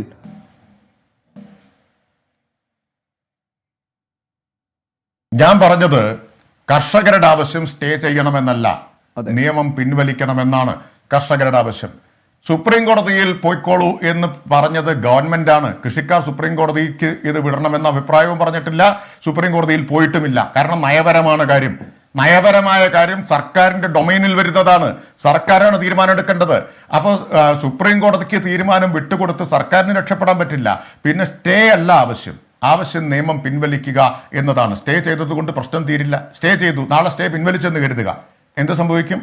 അപ്പൊ നിയമം പിൻവലിക്കണമെന്ന ആവശ്യത്തിൽ നിന്ന് കർഷകർ പിന്നാക്കം പോയിട്ടില്ല എന്നതാണ് ഞാൻ പറഞ്ഞത്. ഞാൻ വരാം. ശ്രീ PR ശിവശങ്കർ, കേന്ദ്ര സർക്കാരിനെ സംബന്ധിച്ച് പലവട്ടം ചർച്ചകൾ നടത്തിയിട്ടും നിലപാടുകളിൽ നിന്ന് ഒരു വിട്ടുവീഴ്ചയ്ക്കും തയ്യാറാകാതെ നിൽക്കുകയാണ് കേന്ദ്ര സർക്കാർ. കാരണം കർഷകരുടെ ആവശ്യം ഈ നിയമം പൂർണ്ണമായി പിൻവലിക്കണം എന്നതാണ്. മറ്റൊരു വിട്ടുവീഴ്ചയ്ക്കും കർഷക സംഘടനകൾ തയ്യാറല്ല. അങ്ങനെ എടുത്ത കേന്ദ്ര സർക്കാർ നിലപാടിനേറ്റ ഒരു കടുത്ത പ്രഹരമല്ലേ ഇന്നത്തെ സുപ്രീം കോടതിയുടെ ഇടപെടൽ? എന്തിനൊക്കെയാണ് വിമർശനം? ഈ സമരം ഈ നിലയിൽ എത്തിയതിനുള്ള വിമർശനം, നിയമം എങ്ങനെ, നിങ്ങൾ ഏതുതരം കൂടിയാലോചനയിലൂടെയാണ് ഇങ്ങനെയൊരു നിയമം കൊണ്ടുവന്നത് എന്നത് സംബന്ധിച്ചുള്ള വിമർശനം, സംസ്ഥാനങ്ങൾ എന്തുകൊണ്ട് ഈ നിയമത്തെ എതിർക്കുന്നു എന്ന ചോദ്യം, സർക്കാരിന് എന്തിനാണ് ഇത്ര ഈഗോ എന്ന ചോദ്യം. ഒരു ഘട്ടത്തിൽ ഞാനിത് റിപ്പോർട്ട് ചെയ്യപ്പെട്ടതുപോലെ വായിക്കുകയാണ്. ചീഫ് ജസ്റ്റിസ് പറഞ്ഞതായി റിപ്പോർട്ട് ചെയ്യപ്പെട്ടിരിക്കുന്നത്, അവർ intention is clear, we want an amicable solution for the problem. That is why we asked you last time, why don't you keep the laws on hold? But you are keeping asking on time. If you have some sense of responsibility, and if you say you will withhold the implementation of laws, we will form committee to decide. We don't see why there should be an insistence that the laws must be implemented at any cost. ഈ നിർബന്ധ ബുദ്ധി എന്താണ് കേന്ദ്ര സർക്കാരിന്? ഏത് വിധേനയും ഈ നിയമം നടപ്പാക്കുമെന്ന് കഴിഞ്ഞ തവണയും ഞങ്ങൾ ഇത് ആവശ്യപ്പെട്ടതാണല്ലോ, ഇത് നിങ്ങൾക്ക് വിത്ത്ഹോൾഡ് ചെയ്യാമായിരുന്നല്ലോ, ഇനി ഞങ്ങൾ ഇടപെടണമോ എന്നാണ് ചീഫ് ജസ്റ്റിസ് ചോദിച്ചത്. കേന്ദ്ര സർക്കാരിന് ഏറ്റ കനത്ത പ്രഹരമല്ലേ ഈ ഇടപെടൽ? നമുക്കിത് എങ്ങനെ വേണമെങ്കിലും വ്യാഖ്യാനിക്കാവുന്ന ഒരു തീർച്ചയായിട്ടും SCയുടെ സുപ്രീം കോർട്ടിൻ്റെ ഒരു തീരുമാനമാണ് അത്. ഞാൻ പറയുന്നില്ല അത് വളരെ കേന്ദ്ര സർക്കാരിന് ഏറ്റവും അനുചിതമാണ് അല്ലെങ്കിൽ അത് ഏറ്റവും ഉപകാരപ്രദമായെന്ന് ഞാൻ പറയുന്നില്ല. പക്ഷേ ഗോപികൃഷ്ണൻ വാദിച്ചതിൻ്റെ കൂടി ചീഫ് ജസ്റ്റിസ് പറഞ്ഞ ഒരു വാചകവും കൂടി വായിച്ചു കഴിഞ്ഞാൽ കുറച്ചുകൂടി ക്ലിയർ ആവും ഞാൻ വിശ്വസിക്കുന്നു. We are staying the implementation only to facilitate the talks before the committee എന്നുകൂടി CJI പറഞ്ഞിട്ടുണ്ട് എന്നുകൂടി അതിൻ്റെ കൂടെ കൂട്ടിച്ചേർക്കുന്നു. താങ്കൾ പറഞ്ഞതെല്ലാം പറഞ്ഞിട്ടുണ്ട്.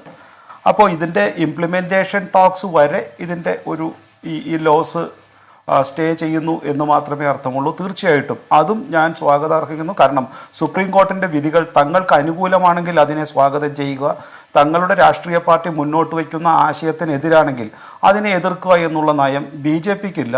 അത് മറ്റുള്ള രാഷ്ട്രീയ പാർട്ടികൾ ചെയ്യുന്നതിനോട് എനിക്ക് യോജിപ്പുമില്ല. അതുകൊണ്ട് തന്നെ അതിനെ ഞാൻ പൂർണ്ണമായും അംഗീകരിക്കുന്നു. സുപ്രീം കോടതിയുടെ വിധി അതിൻ്റെ പൂർണ്ണമായ ഒരു ഭാഷയിൽ ഞാൻ അതിനെ അംഗീകരിക്കുകയും ചെയ്യുന്നു. പിന്നെ രണ്ട്, നമുക്ക് മനസ്സിലാക്കേണ്ടത് ഈ സുപ്രീം കോടതിയുടെ വിധി മറ്റൊരു കണക്കിന് ഉർവശി ശാപം ഉപകാരം എന്നൊക്കെ പറയുന്നത് പോലെ ഞാൻ വിശ്വസിക്കുന്നത് ഈ ചർച്ചയുടെ ഇടയ്ക്ക് പറയുകയും ചെയ്തു. ഏതൊരു കേന്ദ്ര സർക്കാരിനെ സംബന്ധിച്ചിടത്തോളം ജനുവരി 26 എന്നുള്ള റിപ്പബ്ലിക് ഡേ, ആ റിപ്പബ്ലിക് ഡേ ദിനത്തിൽ രാജ്യത്തെ കർഷകരെ നേരിടുവാൻ വേണ്ടിയിട്ട് മറ്റൊരു സൈന്യത്തെ നിയോഗിക്കുക എന്നുള്ളത് ഒട്ടും ആശാസ്യമായ കാര്യമല്ല. ഒരുപക്ഷെ അതിൽ നിന്ന് രക്ഷപ്പെട്ടതിൻ്റെ സന്തോഷത്തിലാകാം ഡൽഹിയിലെ സർക്കാർ എന്ന് ഞാൻ മറ്റൊരു വിധത്തിൽ വിചാരിക്കുന്നു. ഇതൊരു BJP തീരുമാനമായിട്ട് ഞാൻ കാണുന്നില്ല. അപ്പോൾ അതും ഒരു ആശ്വാസമായിട്ടുണ്ടാകാം. ഏതായാലും കർഷകരെ സംബന്ധിച്ചിടത്തോളം ഞങ്ങൾ ചർച്ചയ്ക്കില്ല എന്നുള്ള ഒരു തീരുമാനം, അല്ലെങ്കിൽ ഒരു ചർച്ചയ്ക്കുമില്ല we wanted to repeal the law എന്നുള്ള അവരുടെ ആ ഒരു തീരുമാനത്തിൽ നിന്ന് കുറച്ചെങ്കിലും അവർക്ക് പുറകോട്ട് വേണ്ടി വരുന്നു. ഒരുപക്ഷെ കർഷകർക്ക് ഇന്ന് ചർച്ച ചെയ്യേണ്ടി വരിക സുപ്രീം കോടതി ഉണ്ടാക്കിയ ഒരു സബ് കമ്മിറ്റിയുടെ ഭാഗമായിട്ടായിരിക്കാം.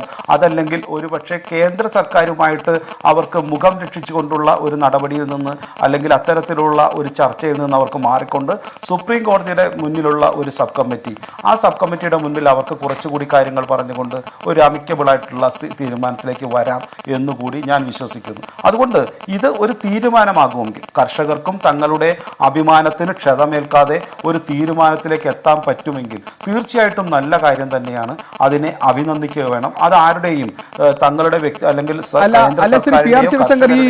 ശ്രീ ശിവശങ്കർ, ഇത് ആർക്കും ബുദ്ധിമുട്ടില്ലാത്ത രീതിയിൽ, എനിക്ക് തങ്ങളുടെ മൊബൈലിൽ ഏതോ ഫോൺ വരുന്നതാണെന്ന് തോന്നുന്നു, ചെറിയ ഡിസ്റ്റർബൻസ്. ശരി, ആർക്കും ബുദ്ധിമുട്ടില്ലാത്ത രീതിയിൽ ഈ പ്രശ്നം പരിഹരിക്കുക എന്നൊരു സാധ്യത ഇപ്പോൾ ഇല്ലല്ലോ. കർഷക സംഘടനകൾക്ക് ഒരൊറ്റ ആവശ്യമേ ഉള്ളൂ, അത് ഈ കരിനിയമങ്ങൾ പിൻവലിക്കണമെന്നുള്ളതാണ്. അതിലൊരു വിട്ടുവീഴ്ചയ്ക്ക് കേന്ദ്ര സർക്കാർ തയ്യാറാകാത്ത പക്ഷം ഈ സമരം ഇതേ നിലയിൽ തുടരുന്ന സാഹചര്യമായിരിക്കും ഉണ്ടാവുക. അത് റിപ്പബ്ലിക് ദിനമായാലും അതിൽ നിന്ന് പിന്നാക്കം പോകാൻ ഇടവരാത്ത തരത്തിൽ ശക്തമാണ് ഈ 47 ദിവസമായി കർഷകർ നടത്തുന്ന പ്രതിഷേധം. അതിന്റെ ഗൗരവം കേന്ദ്ര സർക്കാർ മനസ്സിലാക്കിയിട്ടുണ്ടല്ലോ അല്ലേ? അല്ല, അത് പൂർണ്ണമായും ഇന്ന് ഹരിയാനയിൽ മറ്റു കർഷക റാലിക്കെതിരെ ഈ കർഷകർ നടത്തിയ ആക്രമണവും കൂടി, അതും ജനാധിപത്യപരമാണോ? അല്ലെങ്കിൽ കർഷകർക്ക് പ്രതിഷേധിക്കാൻ മാത്രമേ അവകാശമുള്ളൂ? ഒരു വിഭാഗം കർഷകർക്ക് തങ്ങൾക്ക് അനുകൂലമാണ് ഈ നിയമം എന്നുണ്ടെങ്കിൽ അതിനെ അനുകൂലിക്കാനുള്ള അവകാശത്തെ ഇത്ര നിഷ്ഠൂരമായി ഇടപെടുന്നതും അതിനെ ശ്രീ ശിവശങ്കർ, ഞാനൊന്ന് ഇടപെടട്ടെ. കാരണം അവിടെ ഒരു ചെറിയൊരു ക്ലാരിറ്റി പ്രശ്നമുണ്ട് താങ്കളുടെ ഓഡിയോയിൽ, ശബ്ദത്തിൽ. അതുകൊണ്ട് പ്രേക്ഷകർക്ക് അത് കൃത്യമായി കേൾക്കാൻ പറ്റുന്നില്ല. ഞങ്ങളുടെ ടെക്നിക്കൽ സ്റ്റാഫ് വളരെ പെട്ടെന്ന് അത് ശരിയാക്കും. ഒരു നിമിഷം ഞാൻ താങ്കളിലേക്ക് വരാം. ഞാൻ മിനിസ്റ്ററിലേക്ക് ഒന്ന് പോട്ടെ. ശ്രീ വി എസ് സുനിൽകുമാർ, താങ്കൾ ശിവശങ്കർ ഇവിടെ ഈ കാര്യങ്ങളെല്ലാം വിശദീകരിക്കുമ്പോൾ ഉപയോഗിച്ച ഒരു പ്രയോഗം താങ്കൾ ശ്രദ്ധിച്ചല്ലോ, ഉർവശി ശാപം ഉപകാരമായി എന്ന നിലയിലാണ് അവരിതിനെ കാണുന്നത്. ഈ പ്രശ്നം അമിക്കബിൾ സെറ്റിൽമെന്റിന് സഹായകരമാകുന്ന തരത്തിൽ ഒരു സ്പേസ് കേന്ദ്ര സർക്കാരിന് കിട്ടിയിരിക്കുന്നു എന്ന നിലയിലാണ് അവർ ഈ സുപ്രീം കോടതി ഇടപെടലിനെ കാണുന്നത്. ഒരു സ്റ്റേ ഉണ്ടാവുകയാണെങ്കിൽ ആ സ്റ്റേയ്ക്കിടയിൽ ഈ പ്രശ്നം പരിഹരിക്കാൻ വേണ്ടിയുള്ള ശ്രമങ്ങൾ കേന്ദ്ര സർക്കാരിന് നടത്താം. തൽക്കാലം ഒരു അനുനയിപ്പിച്ച് കർഷകരെ മടക്കി അയക്കുന്നത് അടക്കമുള്ള കാര്യങ്ങൾക്ക് അവർക്ക് ആലോചിക്കാം. റിപ്പബ്ലിക് ദിന പരേഡ് നടക്കേണ്ടതാണ്. അതിനു മുൻപ് ഈ പ്രശ്നത്തെ എങ്ങനെയെങ്കിലും ഒന്ന് സോർട്ട് ഔട്ട് ചെയ്യാൻ വേണ്ടി അവർക്ക് കിട്ടിയ ഒരു സമയമായി അവരിതിനെ വ്യാഖ്യാനിച്ചേക്കാം. അങ്ങനെ തീരുന്ന ഒന്നായി കലാശിക്കുമോ 47 ദിവസമായി തുടരുന്ന ഈ പ്രതിഷേധം? നമ്മൾ ഒരിക്കലും ഈ കർഷക സമരത്തെ വളരെ ലളിതമായിട്ട് കാണാൻ പാടില്ല. കാരണം കേന്ദ്ര ഗവൺമെൻറ് തന്നെ അവരോട് പറഞ്ഞു നിങ്ങൾ സുപ്രീം കോടതിയെ സമീപിക്കൂ എന്ന് പോലും ഒരു ഘട്ടത്തിൽ പറഞ്ഞു. പക്ഷേ കർഷക സംഘടനകൾ ഒരിക്കലും സുപ്രീം കോടതിയെ സമീപിച്ചിട്ടില്ല. അവർ സുപ്രീം കോടതിയിലൂടെ പരിഹാരം കാണാൻ അവർ ആഗ്രഹിച്ചിട്ടുമില്ല, അങ്ങനെ ചിന്തിച്ചിട്ടുമില്ല. കേരള ഗവൺമെൻറ് തന്നെ സുപ്രീം കോടതിയെ സമീപിക്കാൻ വേണ്ടി ഒരു തീരുമാനം എടുത്തപ്പോൾ കർഷക സംഘടനയുടെ ഭാഗത്തു നിന്നും ഞങ്ങൾക്ക് ചില അഭിപ്രായങ്ങൾ കേട്ടതുകൊണ്ടാണ് ഞങ്ങൾ ആ ഫയൽ ചെയ്യാതെ അത് മാറ്റിവെച്ചിരിക്കുന്നത്. അപ്പോൾ സുപ്രീം കോടതിയിലൂടെ ഒരു പരിഹാരം കാണാൻ കഴിയുന്ന കാര്യമല്ല എന്ന കാര്യം പിന്നെ കർഷക സംഘടനകൾക്ക് വ്യക്തമായിട്ട് അറിയാം. നേരത്തെ രാജേഷ് സൂചിപ്പിച്ച പോലെ നയപരമായ പ്രശ്നമാണ്. അപ്പോൾ ഇവിടെ സുപ്രീം കോടതി പറഞ്ഞാലും ഇനി ആര് പറഞ്ഞാലും ശരി, കർഷകർ ഇത്രയും കാലം എടുത്തിരിക്കുന്ന കർക്കശമായ നിലപാട് ഈ നിയമം പിൻവലിക്കുക എന്നുള്ളതാണ്. അപ്പോൾ നിയമം പിൻവലിക്കുന്നത് വരെ ഈ സമരത്തിൽ തുടരുക എന്നുള്ളത് ആ കർഷകരുടെ ശക്തമായ നിലപാടല്ലേ? അപ്പോൾ എത്ര 9, 6, 7, 8 തവണ അവർ ചർച്ച നടത്തിയല്ലേ? എത്രയോ നിർദ്ദേശങ്ങൾ കേന്ദ്ര ഗവൺമെൻറ് മുന്നോട്ട് വെച്ചു. ചർച്ച ചെയ്യാമെന്ന് പറഞ്ഞു, കമ്പ് ചർച്ച ചെയ്യാമെന്ന് പറഞ്ഞു, ഞങ്ങൾ വേണമെങ്കിൽ വേറെ രീതിയിൽ ഇതിനകത്ത് പിന്നെ അമെൻമെൻറ്റ് കൊണ്ടുവരാമെന്ന് പറഞ്ഞു, മിനിമം സപ്പോർട്ട് പ്രൈസിൽ ഉറപ്പുവരുത്താമെന്ന് പറഞ്ഞു. അങ്ങനെ പല പല കാര്യങ്ങൾ പറഞ്ഞിട്ട് കൃഷിക്കാർ സമ്മതിച്ചു. അപ്പോൾ അത് വളരെ ഇത് നമ്മുടെ രാജ്യത്തിൻ്റെ ചരിത്രത്തിലെ ഏറ്റവും ഇതൊരു ജീവൻ മരണ പോരാട്ടമായിട്ടാണ് കൃഷിക്കാർ ഇതിനെ കാണുന്നത്. അപ്പോൾ അതുകൊണ്ട് 47 ദിവസം എന്ന് പറയുന്നത് അവരെ സംബന്ധിച്ചിടത്തോളം ഒരു ചെറിയ ദിവസമാണ്. അവർ പറഞ്ഞിട്ടുണ്ടല്ലോ ഞങ്ങൾ എത്രയോ മാസത്തേക്കുള്ള ഭക്ഷണമായിട്ട് വന്നിരിക്കുന്നതാണ്. അപ്പോൾ ഇതൊരു വളരെയധികം വളരെ ആലോചിച്ച് ഉറച്ചെടുത്തിരിക്കുന്ന തീരുമാനമാണ്. ഇതുവരെ കേന്ദ്ര ഗവൺമെൻറ് ചെയ്ത കാര്യം എന്താണ്? ഈ സമരം ഇടനിലക്കാർക്ക് വേണ്ടിയുള്ള സമരമാണെന്ന് പ്രചരിപ്പിച്ചു. ഈ സമരത്തിൽ പങ്കെടുക്കുന്ന കൃഷിക്കാരെല്ലാം തന്നെ വമ്പൻ സാമ്പത്തിക സ്വാധീനമുള്ളവരാണെന്ന് പ്രചരിപ്പിച്ചു. ഇത് അർബൻ നക്സലൈറ്റുകളാണ് സമരത്തിന് പിന്നിലെന്ന് പറഞ്ഞു. ഖാലിസ്ഥാൻവാദികളാണെന്ന് പറഞ്ഞു. ഇടതുപക്ഷക്കാരാണ് ഇതിന്റെ പിന്നിൽ, തീവ്ര ഇടതുപക്ഷക്കാരാണെന്ന് പറഞ്ഞു. പ്രതിപക്ഷം ഇതിനെ വഴിതിരിച്ചുവിടാൻ ശ്രമിക്കുന്നു എന്ന് പറഞ്ഞു. ഗുരുദ്വാരകളിൽ പോയിട്ട് പ്രാർത്ഥന നടത്തി അവരെ സ്വാധീനിക്കാൻ ശ്രമിച്ചു. കർഷക സംഘടനകൾക്കകത്ത് സ്പ്ലിറ്റ് ഉണ്ടാക്കാൻ ശ്രമിച്ചു. അപ്പോൾ ഈ സമരത്തിന്റെ 48 ദിവസത്തിനിടയിൽ അവർ നേരിട്ടിരിക്കുന്ന വൈവിധ്യമാർന്നിട്ടുള്ള പ്രതിസന്ധികൾ പറയുന്നുണ്ട്. ആ പ്രതിസന്ധികളെല്ലാം അതിജീവിച്ചുകൊണ്ടാണ് കർഷക സംഘടനകൾ ഖണ്ഡിതമായ തീരുമാനമെടുത്തിരിക്കുന്നത്. അപ്പോൾ ഉർവശി ശാപം ഉപകാരമായി എന്നൊക്കെ ആശ്വസിക്കാമെന്നല്ലാതെ കർഷക സംഘടനകൾ അവരെടുത്തിരിക്കുന്ന തീരുമാനത്തിൽ നിന്നും ഏത് സാഹചര്യത്തിലാണെങ്കിലും ആ ഉറച്ച തീരുമാനത്തിൽ നിന്ന് അവർ പിന്മാറാനുള്ള സാധ്യത കുറവാണ്. അപ്പോൾ ഇത് അതാണ് ഞാൻ പറയുന്നത്, ഈ നിയമം പിൻവലിക്കാൻ കേന്ദ്രത്തിന് കിട്ടിയിരിക്കുന്ന ഒരു നല്ല അവസരമാണ്. സുപ്രീം കോടതി ഒരു ഇടപെടൽ അവസരം കൊടുത്തിരിക്കുന്നു. ആ നിലയിൽ കണ്ട് ഈ സമരത്തിൽ അല്ലെങ്കിൽ ഈ ഒരു നിയമത്തിൽ നിന്നും പിന്മാറാൻ കേന്ദ്ര ഗവൺമെന്റ് തയ്യാറാകാത്തിടത്തോളം കാലം ഈ സമരം വളരെ ലളിതമായി പര്യവസാനിക്കാൻ കഴിയും. അല്ലെങ്കിൽ സൂത്രത്തിൽ കൂടെ ഈ കൃഷിക്കാരെ എല്ലാം സ്വാധീനിച്ച് ഈ ജനുവരി 26-ാം തീയതിയിലെ റിപ്പബ്ലിക് ദിന പരേഡ് നന്നായി നടത്താൻ കഴിയും, അതോടുകൂടി പ്രശ്നം പരിഹരിക്കപ്പെട്ടു എന്ന നിലയിലേക്ക് കാണുന്നതൊന്നും ശരിയായിട്ടുള്ള കാര്യമല്ല. പിന്നെ ഒരു കാര്യം മനസ്സിലാക്കേണ്ടത്, കർഷക സംഘടനകൾ ഒരിക്കലും അക്രമാസക്തമായിട്ടില്ല. എപ്പോഴും അക്രമാസക്തമാക്കാൻ വേണ്ടി ശ്രമിക്കുകയാണ് ഈ ഗവൺമെന്റ്. കർഷക സംഘടനകൾ അങ്ങേയറ്റം ജനാധിപത്യപരമായ നിലയിലും സമാധാനപരമായിട്ടുമാണ് സമരം നടത്തുന്നതെന്ന് സുപ്രീം കോടതി തന്നെ പറഞ്ഞിട്ടുണ്ട്. അതുകൊണ്ടാണ് സുപ്രീം കോടതി പറഞ്ഞത് എന്തുകൊണ്ട് ഈ സമരത്തെ ഞങ്ങൾക്ക് തടയാൻ കഴിയില്ല. അതാണ് ഞാൻ ആവർത്തിച്ച് പറയുന്നത്. തടയാൻ കഴിയില്ല എന്ന് പറഞ്ഞതിൻ്റെ അർത്ഥം ഞങ്ങൾ സ്റ്റേ ചെയ്ത് തടയാൻ കഴിയില്ല എന്ന് മാത്രമല്ല, ആര് വിചാരിച്ചാലും തടയാൻ കഴിയാത്തതാണ് ഈ കർഷക സമരം എന്നുകൂടിയാണ് സുപ്രീം കോടതി പറഞ്ഞിരിക്കുന്നത്. അതുകൊണ്ട് ഏതെങ്കിലും രീതിയിൽ തന്ത്രപരമായ ഒരു ടാക്ടിക്സ് ഉപയോഗിച്ചുകൊണ്ട് ഈ സമരത്തിനെ ഇല്ലാതാക്കി കളയാം, അല്ലെങ്കിൽ ഇതിനെ ഒരു അവസാനിപ്പിച്ച് കളയാം എന്ന് തെറ്റിദ്ധരിക്കുന്നുണ്ടെങ്കിൽ തെറ്റാണ്. ഇന്ത്യൻ ചരിത്രത്തിലെ ഒരു ക്രൂഷ്യൽ പോയിന്റാണ്. മിനിസ്റ്റർ, ഞാൻ വരാം. ശ്രീ NK പ്രേമചന്ദ്രൻ MP ഇന്ന് ഈ വിഷയം കോടതിയിൽ വാദപ്രതിവാദങ്ങൾക്ക് ഇടവെച്ച സമയത്ത് അറ്റോർണി ജനറൽ KK വേണുഗോപാൽ കോടതി മുൻപാകെ പറഞ്ഞത്, അതായത് ഈ നിയമം ഇത് റദ്ദാക്കപ്പെടാതിരിക്കാൻ വേണ്ടി അദ്ദേഹം പറഞ്ഞ ന്യായം, ഇതിൽ മനുഷ്യാവകാശ ഭരണഘടനാ ലംഘനം ഈ നിയമത്തിലില്ല, കർഷകർ ചർച്ച തുടരാം എന്ന് അറിയിച്ചിട്ടുണ്ട്, കർഷക നിയമ ഭേദഗതിക്ക് നടപടി തുടങ്ങിയിരിക്കുന്നത് മുൻ സർക്കാരാണ്. ഇങ്ങനെ നിരവധി ന്യായമുഖങ്ങൾ, വാദമുഖങ്ങൾ അറ്റോർണി ജനറൽ കോടതി സമക്ഷം മുന്നോട്ട് വെച്ചു. കോടതി ഇക്കാര്യത്തിൽ പറഞ്ഞിരിക്കുന്ന ഒരു പ്രധാനപ്പെട്ട point, tell us whether you will put the laws on hold or else we will do it. What is the ego here എന്നാണ് CJI ചോദിച്ചിരിക്കുന്നത്. നിങ്ങൾ ചെയ്തില്ലെങ്കിൽ ഞങ്ങളത് സ്റ്റേ ചെയ്യാമെന്നതാണ്. ഈ സ്റ്റേ ചെയ്യുക എന്നതല്ലല്ലോ യഥാർത്ഥത്തിലുള്ള ആവശ്യം, യഥാർത്ഥത്തിലുള്ള പ്രശ്ന പരിഹാരം. മാത്രമല്ല, നേരത്തെ ശ്രീ MP രാജേഷ് കൃത്യമായി പറഞ്ഞതുപോലെ കർഷകർ ഈ വിഷയത്തിൽ ഒരു കോടതി ഇടപെടൽ ആവശ്യപ്പെട്ട് സുപ്രീം കോടതിയെ സമീപിച്ചിട്ടില്ല. പൊതു താൽപര്യ ഹർജികളാണ് കോടതിയുടെ പരിഗണനയ്ക്ക് വന്നിട്ടുള്ളത്. അവിടെ കോടതി ഇടപെട്ട് ഒരു സ്റ്റേ ഇടുകയും അവിടെ നേരത്തെ ശ്രീ PR ശിവശങ്കർ അവകാശപ്പെട്ടതുപോലെ ഇത് കേന്ദ്ര സർക്കാരിനെ സംബന്ധിച്ച് പ്രശ്നപരിഹാരത്തിന് ഒരു പുതിയ വഴി തുറക്കുമെന്ന് പ്രതീക്ഷ അവർക്ക് കൊടുക്കുകയും ചെയ്യുമ്പോൾ യഥാർത്ഥത്തിൽ ഈ കർഷക പ്രശ്നം അർഹിക്കുന്ന രീതിയിൽ അഡ്രസ്സ് ചെയ്യപ്പെട്ടിട്ടുണ്ടോ എന്നൊരു ചോദ്യം അവശേഷിക്കുന്നുണ്ടല്ലോ.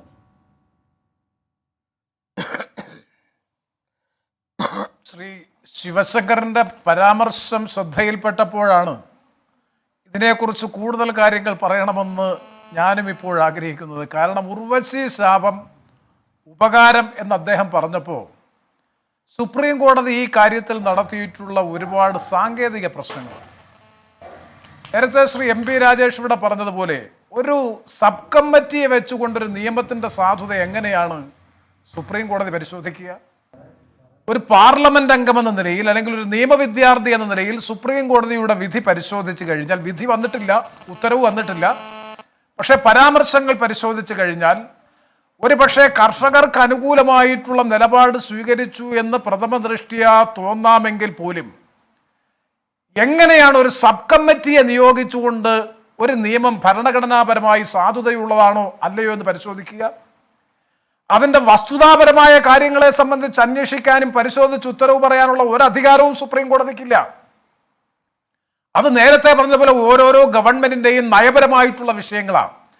ആ നയപരമായ നിലപാടിന്റെ അടിസ്ഥാനത്തിൽ പാർലമെന്റ് പാസാക്കിയിട്ടുള്ള നിയമത്തിന്റെ ഭരണഘടനാപരമായ സാധുത, constitutional validity and legislative competence, ഈ രണ്ട് കാര്യങ്ങളാണ് സുപ്രീം കോടതിയെ സംബന്ധിച്ചിടത്തോളം പരിശോധിക്കാനുള്ളത്. അത് കോടതിയാണ് പരിശോധിക്കേണ്ടത്. വിദഗ്ധ സമിതിയല്ല പരിശോധിക്കേണ്ടത്. ഞാൻ ഇത്രയും പറഞ്ഞതിൻ്റെ അർത്ഥം 47 ദിവസക്കാലമായി നിരന്തരമായ പ്രക്ഷോഭത്തിൽ ഏർപ്പെട്ടിരിക്കുന്ന ഈ രാജ്യത്തെ സാധാരണക്കാരും ഇടത്തരക്കാരുമായിട്ടുള്ള കർഷകർ മരം കോച്ചുന്ന മഞ്ഞത്തും കോരി പേമാരിയിലും ഒക്കെ ഈ സമരം ചെയ്യുമ്പോൾ അവർക്ക് ആശ്വാസകരമായിട്ടുള്ള ചില നിരീക്ഷണങ്ങൾ സുപ്രീം കോടതിയിൽ നിന്ന് വരുന്നു എന്നുള്ളത് കൊണ്ട് സ്വാഗതം ചെയ്യുമ്പോൾ തന്നെ ഈ കാര്യത്തെ സംബന്ധിച്ചതിൻ്റെ ഭരണഘടനാപരമായ സാധുതയെ സംബന്ധിച്ച് സുപ്രീം കോടതി അടിയന്തര പ്രാധാന്യത്തോടുകൂടി പരിശോധിച്ചുകൊണ്ടൊരു വിധി ഉണ്ടാക്കേണ്ടതാണ്. കാരണം ലക്ഷക്കണക്കിന് വരുന്ന കൃഷിക്കാർ സമരമുഖത്താണ്. രാജ്യ തലസ്ഥാനം സ്തംഭനാവസ്ഥയിലേക്ക് നീങ്ങുന്നു. രാജ്യത്തിൻ്റെ ക്രമസമാധാന തകർച്ച തന്നെ ഉണ്ടാകുമെന്ന നിലയിലേക്ക് കഴിഞ്ഞ ദിവസത്തെ ഹരിയാനയിലെ സംഭവങ്ങൾ ചൂണ്ടിക്കാണിക്കപ്പെടുന്നു. അത്തരമൊരു പശ്ചാത്തലത്തിൽ ഈ കാര്യത്തിൽ ശക്തമായിട്ടുള്ള സുപ്രീം കോടതിയുടെ ഇടപെടൽ എന്നതുകൊണ്ട് ഞാൻ വിശ്വസിക്കുന്നത് കാരണം ഇത് കോൺസ്റ്റിറ്റ്യൂഷണൽ വാലിഡിറ്റി, ഭരണഘടനാപരമായിട്ടുള്ള സാധുത, അത് മാത്രമാണ് സുപ്രീം കോടതിക്ക് പരിശോധിക്കാനുള്ള അവകാശം. അത് പരിശോധിച്ചുകൊണ്ടുള്ള ഒരു വിധിന്യായം ഉണ്ടാകേണ്ടതാണ് എന്നുള്ളതാണ് ഈ അവസരത്തിൽ സൂചിപ്പിക്കാനുള്ളത്. അവിടെ താങ്കൾ ഈ പറഞ്ഞത് വളരെ സുപ്രധാനമായ കാര്യമാണ്. കാരണം ഇതിനിടയിൽ സോളിസിറ്റർ ജനറൽ ഒരു ഘട്ടത്തിൽ അദ്ദേഹം ഇടപെട്ട് പറയുന്നു, ഞാൻ ഈ പ്രശ്നത്തിൽ ഇടപെടട്ടെ എന്ന് ചോദിച്ചിട്ട് അദ്ദേഹം പറയുന്നത് ഇത് വളരെ പുരോഗമന സ്വഭാവമുള്ള നിയമമാണ് എന്ന വാദമുള്ള എന്ന അഭിപ്രായമുള്ള കർഷക സംഘടനകൾ ധാരാളമുണ്ട് എന്ന് കോടതിയോട് പറയുമ്പോൾ കോടതി നൽകുന്ന മറുപടി അതും അവരുടെ ഭാഗവും കേൾക്കാം, വിദഗ്ധ സമിതിയോട് അവരുടെ ഭാഗവും അവർ പറയട്ടെ, ആ ഭാഗവും കേട്ട ശേഷം തീരുമാനത്തിലേക്ക് എത്താമെന്നാണ്. അതായത് വിദഗ്ധ സമിതി ഇവരുടെ എല്ലാം, ഈ പ്രത്യേക സമിതി ഇവരുടെ എല്ലാം അഭിപ്രായങ്ങൾ കേട്ട ശേഷം ഒരു റിപ്പോർട്ട് കോടതിയിൽ സമർപ്പിക്കാൻ പോവുകയാണ്. താങ്കൾ പറഞ്ഞതുപോലെ ഭരണഘടനാ സാധുതയില്ലാത്ത ഒരു നിയമം ചോദ്യം ചെയ്യപ്പെടേണ്ടുന്ന ഒരു ഘട്ടത്തിൽ കോടതി എടുക്കുന്ന ഈ നിലപാട് ഫലത്തിൽ കർഷകർക്ക് വിരുദ്ധമായി പോകുമെന്ന ആശങ്കയുണ്ടോ എന്നതാണ് പ്രധാനമായും ഞാൻ ചോദിക്കുന്നത്. ശ്രീ ശിവശങ്കരന്റെ പരാമർശവും അതുപോലെ തന്നെ സുപ്രീം കോടതിയുടെ ഈ നിരീക്ഷണങ്ങളെ സംബന്ധിച്ചുള്ള ഇപ്പോഴത്തെ വിലയിരുത്തലും ഒക്കെ കൂടി പരിശോധിക്കുമ്പോൾ സംശയവും ആശങ്കയും ഉണ്ടായാൽ അത് കുറ്റം പറയാൻ കഴിയില്ല എന്നാണ് എൻ്റെ വിശ്വാസം. ഞാൻ ചോദിക്കുന്നു, പാർലമെന്റ് പാസ്സാക്കിയ, സ്ട്രിക്റ്റ് സെൻസിൽ ചോദിച്ചാൽ പാർലമെന്റ് പാസ്സാക്കിയ ഒരു നിയമം ഇത് സൂക്ഷ്മതലത്തിൽ പരിശോധിക്കാനാണ്. നേരത്തെ പറഞ്ഞതുപോലെ വകുപ്പ് തിരിച്ച് കമ്പ് ചർച്ച ചെയ്യാനല്ലേ സ്റ്റാൻഡിംഗ് കമ്മിറ്റി. അപ്പൊ പാർലമെന്റിന്റെ അധികാരാവകാശങ്ങൾക്ക് മേൽ തന്നെ കൈവയ്ക്കുകയല്ലേ സുപ്രീം കോടതി. ഇപ്പോൾ ഒരു പക്ഷേ കർഷകർക്ക് അനുകൂലമായി അല്ലെങ്കിൽ കർഷകരെ സംബന്ധിച്ചിടത്തോളം 47 ദിവസം നിരന്തരമായ സമരത്തിലേർപ്പെട്ടിരിക്കുന്നവർക്ക് അല്പം ആശ്വാസം ഉണ്ടാകുമെന്നുള്ളത് കൊണ്ട് താൽക്കാലികമായി സന്തോഷിക്കാമെന്നുണ്ടെങ്കിൽ പോലും നാളെ ജനോപകാരപ്രദമായിട്ടുള്ള നിയമനിർമ്മാണങ്ങൾ പാർലമെന്റും നിയമസഭയും പാസ്സാക്കിയാൽ സുപ്രീം കോടതി അതിനൊരു കമ്മിറ്റിയെ വെച്ച് ഈ നിയമത്തിന്റെ സാധുതയെ സംബന്ധിച്ച് പരിശോധിക്കുന്ന സ്ഥിതി വന്നു കഴിഞ്ഞാൽ നമ്മുടെ പാർലമെന്ററി ജനാധിപത്യ സംവിധാനത്തിന്റെ പ്രസക്തി എന്തായിത്തീരും? ആ സാങ്കേതിക പ്രശ്നം കൂടി ചർച്ച ചെയ്യാൻ പോകാൻ ഇംപ്ലിമെന്റേഷൻ സ്റ്റേ ചെയ്യാം, ഒരു തർക്കവും വേണ്ട. സുപ്രീം കോടതിക്ക് ഈ കാര്യത്തിൽ അത് ഞാൻ തുടക്കത്തിൽ പറഞ്ഞല്ലോ, ഈ നിയമം നടപ്പാക്കുന്ന പ്രക്രിയയെ സുപ്രീം കോടതിക്ക് സ്റ്റേ ചെയ്യാം, അത് സ്വാഗതാർഹമാണ്. പക്ഷെ അതേസമയം തന്നെ കേന്ദ്ര ഗവൺമെന്റിന്റെ കൂടി നിർദ്ദേശം പരിഗണിച്ചുകൊണ്ട് ഒരു പ്രത്യേക കമ്മിറ്റി വെച്ച് നിയമത്തിന് അനുകൂലമായി നിൽക്കുന്നവരെയും പ്രതികൂലമായി നിൽക്കുന്നവരെയും കേൾക്കാൻ സുപ്രീം കോടതിക്ക് എവിടെ നിന്ന് അധികാരം? ശരി, ഞാൻ വരാം. ഞാൻ ശ്രീ പി ആർ ശിവശങ്കറിലേക്ക് പോകട്ടെ. അദ്ദേഹത്തിന് എനിക്ക് തോന്നുന്നു ആവശ്യത്തിന് സമയം കിട്ടിയില്ല, നേരത്തെ ചില സാങ്കേതിക പ്രശ്നം ഉള്ളത് കൊണ്ട് കൂടിയാണ്. ശ്രീ പി ആർ ശിവശങ്കർ, താങ്കൾ ഈ ഉന്നയിച്ച ആക്ഷേപങ്ങൾക്ക് അല്ലെങ്കിൽ ആശങ്കയ്ക്കുള്ള മറുപടി പറഞ്ഞുകൊണ്ട് താങ്കളുടെ ഭാഗം. ഇപ്പൊ പറഞ്ഞു ഇവരൊക്കെ സുപ്രീം കോടതി വിധിക്ക് എതിരായോ എന്ന് എനിക്ക് പേടിയായി തുടങ്ങിയിരിക്കുന്നു.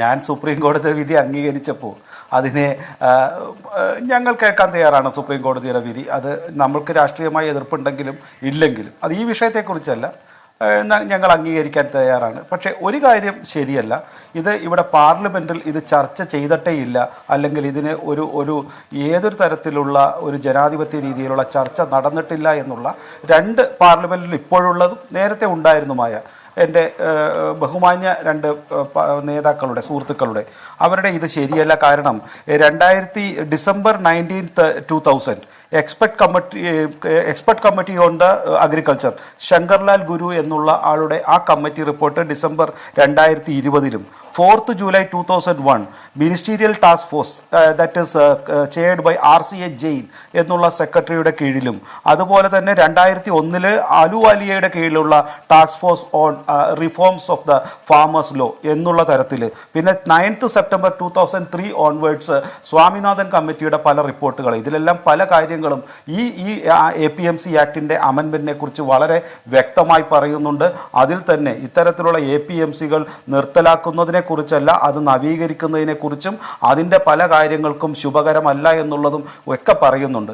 ഒരു സാധാരണ മനുഷ്യൻ ഇത്തരത്തിലുള്ള ടാസ്ക് ഫോഴ്സിൻ്റെയും ഇത്തരത്തിലുള്ള സബ് കമ്മിറ്റികളുടെയും പുറകെ പോകാതെ ഒരു സാധാരണ മനുഷ്യൻ ചിന്തിക്കുന്നത് പോലെ ഒരു ദിവസം 28 കർഷകരോട് അനുബന്ധ വ്യവസായമുള്ള ആളുകളോ ആത്മഹത്യ ചെയ്യുന്ന ഇന്ത്യയിൽ നമ്മൾ ഈ നിരന്തരമായി 2000 മുതൽ എത്രയോ വർഷങ്ങളായി ഏതാണ്ട് 20 വർഷമായി ഇത്തരത്തിലുള്ള ചർച്ചകൾ നടന്നിട്ടും അതിനെ മാറ്റിവെറിക്കുവാൻ ഇവർ തന്നെ പല കാലങ്ങളായി ആവശ്യപ്പെട്ടിട്ടുള്ളതാണ് ഇത്തരത്തിലുള്ള APMC ആക്ട് പകരം ഒക്കെ മാറ്റണമെന്നും പുതിയ നിയമം വരണമെന്നും പല രാഷ്ട്രീയ പാർട്ടികളും അത്തരത്തിലുള്ള അതിനെ 3rd ലോയും മാറ്റണമെന്ന് ആവശ്യപ്പെട്ടിട്ടുള്ളതാണ്. അതുകൊണ്ടെല്ലാം തന്നെ നമ്മൾ പ്രതീക്ഷിക്കുന്നത് ഇത്തരത്തിൽ ഇവർ തന്നെ ആവശ്യപ്പെട്ടിട്ടുള്ള കോൺഗ്രസിനെ പോലുള്ള കോൺഗ്രസിൻ്റെ ആരുമില്ല ഇവിടെ എങ്കിലും പ്രേമേന്ദ്രൻ അടക്കം സപ്പോർട്ട് ചെയ്യുന്ന കോൺഗ്രസിൻ്റെ മാനിഫെസ്റ്റോയിൽ പറയുന്ന കാര്യങ്ങൾ തന്നെ നടപ്പിലാക്കുമ്പോൾ അതിനെ രാഷ്ട്രീയമായി എതിർക്കുവാൻ അല്ലെങ്കിൽ അതിൻ്റെ നേട്ടങ്ങൾ മാത്രം കാണുവാനായിട്ടുള്ള ഒരു ശ്രമവും അത് ശരിയല്ല. അത് ഒരു രാഷ്ട്രത്തെ മുഴുവൻ ബന്ദിയാക്കിക്കൊണ്ട് അതും ശരിയല്ല എന്ന് ഞാൻ വിശ്വസിക്കുന്നു. 2 എനിക്ക് തോന്നുന്നത് CJയുടെ മുൻപിൽ ഇത്തരത്തിലുള്ള പല കാര്യങ്ങളും വന്നിട്ടുണ്ട്. The same responsibility ഇവർ പറയുന്ന ഇപ്പോൾ ഈ കർഷക സമരത്തിൽ മരിക്കുന്ന ആളുകളുടെ റെസ്പോൺസിബിലിറ്റി അതുമാത്രമല്ലല്ലോ ഞാൻ നേരത്തെ സൂചിപ്പിച്ചതുപോലെ കർഷകരുടെ സമരത്തിലുള്ള മരണം അതിനു മുമ്പുള്ള സമരവും കർഷക ആത്മഹത്യയും ആ മരണവും ഇവർക്ക് റെസ്പോൺസിബിലിറ്റി ആകേണ്ടതാണ്. എനിക്ക് അതിലും വിചിത്രമായി തോന്നുന്നത് ഇത്തരത്തിലുള്ള കർഷക സമരങ്ങളെ എങ്ങനെ നേരിടണമെന്ന് BJPയെ പഠിപ്പിക്കുന്ന 2 പ്രധാനപ്പെട്ട സംഘടനകളുടെ നേതാക്കൾ ഇവിടെയുണ്ട്. ഒരാൾ അത് ടിയാൻമെൻ സ്ക്വയറിലുണ്ടായിരുന്ന ഒരു മഹത്തായ സമരത്തെ ഉറങ്ങിക്കിടന്നപ്പോൾ ടാങ്ക് കയറ്റിക്കൊന്നിട്ട് അതിനെതിരെ ഇതുവരെ ഒരു അക്ഷരം പ്രതികരിക്കാത്ത ഒരു സംഘടനയും കർഷക സമരത്തെ എങ്ങനെ നേരിടണമെന്ന് BJPയെ പഠിപ്പിക്കുന്നുണ്ട്. എനിക്ക് അവരോട് നല്ല നമസ്കാരമെന്നേ പറയാനുള്ളൂ. മറ്റൊരു നേതാവ് ഒരു അരമന്ത്രി അവിടെ കൂത്തുപറമ്പിൽ പോയപ്പോൾ തടഞ്ഞവരെ വെടിവെച്ച് കൊന്ന നേതാവിൻ്റെ ഒരു സഹയാത്രികനും എന്നെ പഠിപ്പിക്കുന്നുണ്ട് എങ്ങനെ കർഷക സമരത്തെ നേരിടണമെന്ന്. നല്ല നമസ്കാരം, അവർക്കൊക്കെ നല്ല ബുദ്ധി ഇപ്പോഴെങ്കിലും തോന്നിയല്ലോ. പക്ഷേ ഞങ്ങൾ കർഷക സമരത്തോട് കൃത്യമായി ഈ വർത്തമാനകാലത്തിൽ സുപ്രീം കോടതി നിങ്ങളോട് പറയുന്നത് ഈ സർക്കാരിന് ഈ പ്രശ്നം എങ്ങനെ പരിഹരിക്കണമെന്ന് മനസ്സിലായിട്ടില്ല എന്നാണ്. നിങ്ങളൊരു നിയമം ഉണ്ടാക്കി ആവശ്യത്തിനുള്ള കൺസൾട്ടേഷൻ നടത്താതെ കൂടിയാലോചനകളില്ലാതെ ഒരു നിയമം ഉണ്ടാക്കി ആ നിയമത്തിനെതിരെ പ്രതിഷേധം വന്നു. ആ പ്രശ്നം പരിഹരിക്കേണ്ട ഉത്തരവാദിത്വം കേന്ദ്ര സർക്കാരിനാണ്. അത് നിങ്ങൾക്കറിയില്ല എന്നാണ് സുപ്രീം കോടതി ഇന്ന് പറഞ്ഞിരിക്കുന്നത്. ഗോപീഷ്ണൻ, അതല്ലേ ഞാൻ പറഞ്ഞത്. ഇതിനെക്കുറിച്ച് 2000 മുതലുള്ള ടാസ്ക് ഫോഴ്സുകളും മിനിസ്റ്റീരിയൽ ടാസ്ക് ഫോഴ്സ് അതേപോലെ എക്സ്പെർട്ട് കമ്മിറ്റി ശങ്കർലാലിൻ്റെ അതുപോലുള്ള പല കമ്മീഷൻ റിപ്പോർട്ടുകൾ ഇതിനെക്കുറിച്ചെല്ലാം വ്യക്തമായ സൂചനകൾ നമുക്ക് വേണമെങ്കിൽ ചർച്ച ചെയ്യാം. അപ്പോൾ ഇതിനെക്കുറിച്ച് ചർച്ച നടന്നിട്ടില്ല എന്ന് പറയുന്നത് ശരിയല്ല. ഇവർ തന്നെ മാനിഫെസ്റ്റോയിൽ പറയുന്ന കാര്യങ്ങളുണ്ട്, ചർച്ചകൾ നടന്നിട്ടുണ്ട്, പാർലമെന്റിൽ ചർച്ച നടന്നിട്ടുണ്ട്. ഈ പാർലമെന്റേറിയന്മാർ പോയപ്പോൾ നടന്നിട്ടില്ല എന്ന് വേണമെങ്കിൽ അവർക്ക് പറയാമായിരിക്കാം. പക്ഷേ ചർച്ചകൾ നടന്നിട്ടുണ്ട്, പല സബ് കമ്മിറ്റികളും ഉണ്ടായിട്ടുണ്ട്, ടാസ്ക് ഫോഴ്സുകൾ ഉണ്ടായിട്ടുണ്ട്, ഇതിലൊക്കെ റെക്കമെൻഡേഷൻസ് ഉണ്ട്. അവരെല്ലാം ഇതിനെ പല രീതിയിൽ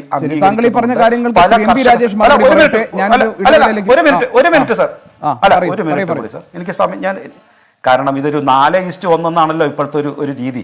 ഞാൻ രജനീകാന്ത് അല്ലാത്ത കാരണം എല്ലാവർക്കും ഒറ്റയ്ക്ക് ഉത്തരം പറയാൻ ആങ്കറിനെ താങ്കൾ ഒരു ഇതിലും കൊണ്ടുപോയി കെട്ടണ്ട. 3:1 എന്ന് പറഞ്ഞാൽ മതി. അല്ല എന്നാലും ചോദ്യം അല്ല കേന്ദ്ര സർക്കാരിനെതിരെ ശക്തമായ തിരിച്ചടി എന്നാണല്ലോ അങ്ങയുടെ ഭാഷ്യവും. അങ്ങനെയാണ് ഞാൻ അതിൽ നിന്ന് മനസ്സിലാക്കിയത്. അല്ല അങ്ങനെയാണ് ഞാൻ സുപ്രീം കോടതി മനസ്സിലാക്കിയത്. അത് ഞാൻ അതുകൊണ്ടാണ് അതിനും കൂടി ഉത്തരമായിട്ട് പറയുന്നത്. അതുകൊണ്ടാണ് 4:1 പറയുന്നത്. എന്നാലും 3:4 ഞാൻ അങ്ങനെ അറേ കൂടെ കുറച്ചിരിക്കുന്നു. അപ്പോൾ അത് കാരണം ഞാൻ ഒരു തടവ് ചൊന്ന 4 തടവ് ചൊന്ന മാതിരി ഒന്നും ആവില്ല. അത് കാരണം എങ്കിലും ഞാൻ ശ്രമിക്കാം. അപ്പോൾ ഈ കർഷക സമരത്തിൻ്റെ കാര്യത്തിൽ ഞാൻ നേരത്തെ സൂചിപ്പിച്ചതാണ്.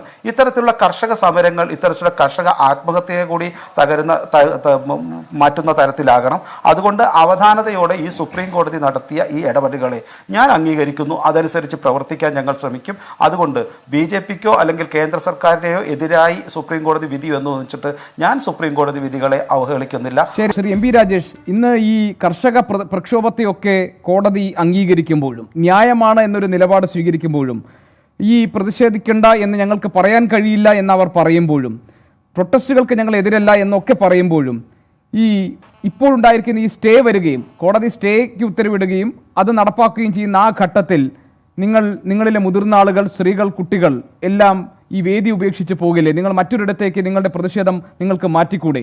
മുതിർന്നവർക്ക് ഈ സമരത്തിൽ നിന്ന് പിന്നാക്കം പോയിക്കൂടെ? അതിന് അഭിഭാഷകർ അവരോട് അഭിപ്രായം ചോദിക്കൂ എന്നൊരു നിലപാട് കോടതി കൈക്കൊള്ളുന്നുണ്ട്. താങ്കൾ നേരത്തെ പറഞ്ഞതുപോലെ ഇത് ഈ സമരത്തെ നിർവീര്യമാക്കാൻ ഇടവരുത്തുമോ? അങ്ങനെ ഒരു ആശങ്കയുണ്ടോ ശ്രീ MP രാജേഷ് താങ്കൾക്ക്?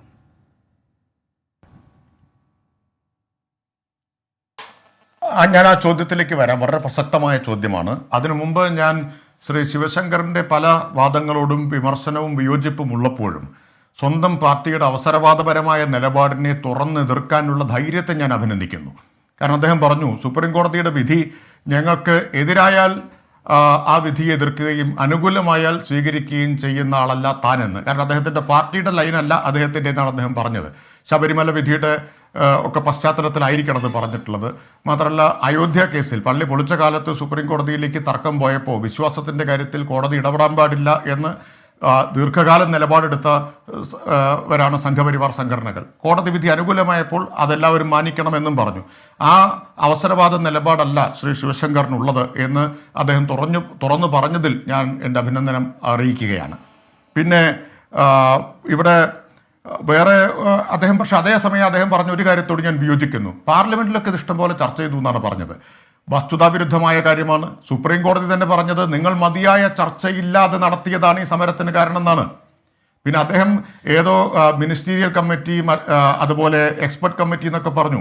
അതിലൊന്നും ഈ നിയമം ചർച്ച ചെയ്തിട്ടില്ല. ഈ നിയമം ഓർഡിനൻസ് ആയിട്ട് പുറത്തു ഇറക്കിയത് അടുത്ത കാലത്താണ്. ഇത് കേവലം APMCയുടെ പ്രശ്നമല്ല, ഇത് സമഗ്രമായ കാർഷിക വിപണിയുടെ ഡീറെഗുലേഷനാണ്. 3 കാര്യങ്ങൾ: കാർഷിക ഉൽപാദനം, കാർഷിക വിപണനം, ഒപ്പം സംഭരണം, ഉൽപ്പന്നങ്ങളുടെ സംഭരണം. ഈ 3-ൽ നിന്നും സർക്കാർ പിന്മാറുകയും കോർപ്പറേറ്റുകൾക്ക് പ്രവേശനം അനുവദിക്കുകയും ചെയ്യുന്ന കൃഷിയുടെ, അഗ്രികൾച്ചറിന്റെ കംപ്ലീറ്റ് ഡീറെഗുലേഷനാണ് ഈ നിയമത്തിന്റെ ഉള്ളടക്കം. അത് ഒരു പാർലമെന്ററി കമ്മിറ്റിയും ചർച്ച ചെയ്തിട്ടില്ല എന്ന് മനസ്സിലാക്കുക. നിയമം എങ്ങനെയാണ് ചർച്ച ചെയ്യുക? പാർലമെന്റിൽ അവതരിപ്പിക്കുമ്പോൾ വളരെ പ്രധാനപ്പെട്ട നിയമങ്ങളാണെങ്കിൽ അംഗങ്ങൾ ആവശ്യപ്പെടും സ്റ്റാൻഡിംഗ് കമ്മിറ്റിയുടെ സ്ക്രൂട്ടിനിക്ക് അത് പോകണം, വിശദമായ ചർച്ചയ്ക്ക് പോകണം. ഇവിടെയും ആവശ്യം വന്നു, അംഗീകരിച്ചില്ല. പാർലമെന്ററി സ്റ്റാൻഡിംഗ് കമ്മിറ്റി പരിശോധിച്ച് വരുത്തിയ മാറ്റങ്ങൾക്ക് ശേഷം വീണ്ടും പാർലമെന്റിന് ഇത് പരിശോധിച്ച് മാറ്റങ്ങൾ വരുത്താം. ഭേദഗതി അനുവദിച്ചില്ല.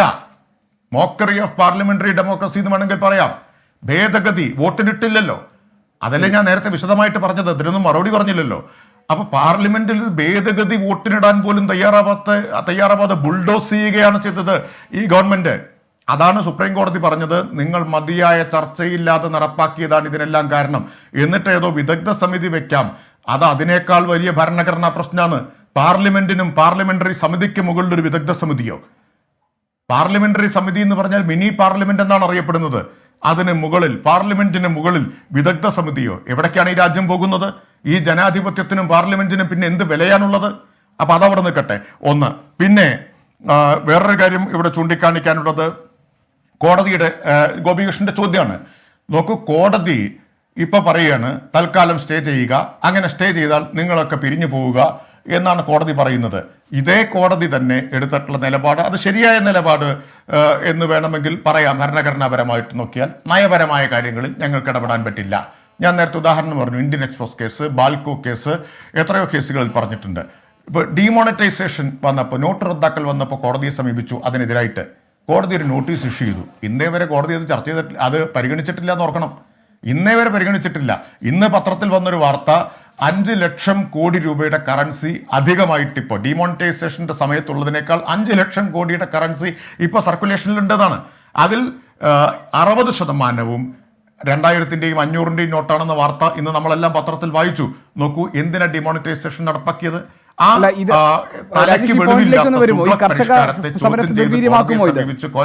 ഞാൻ പറയട്ടെ, അതെ നോക്കൂ, കോടതിയുടെ കാര്യം പറയുകയാണല്ലോ.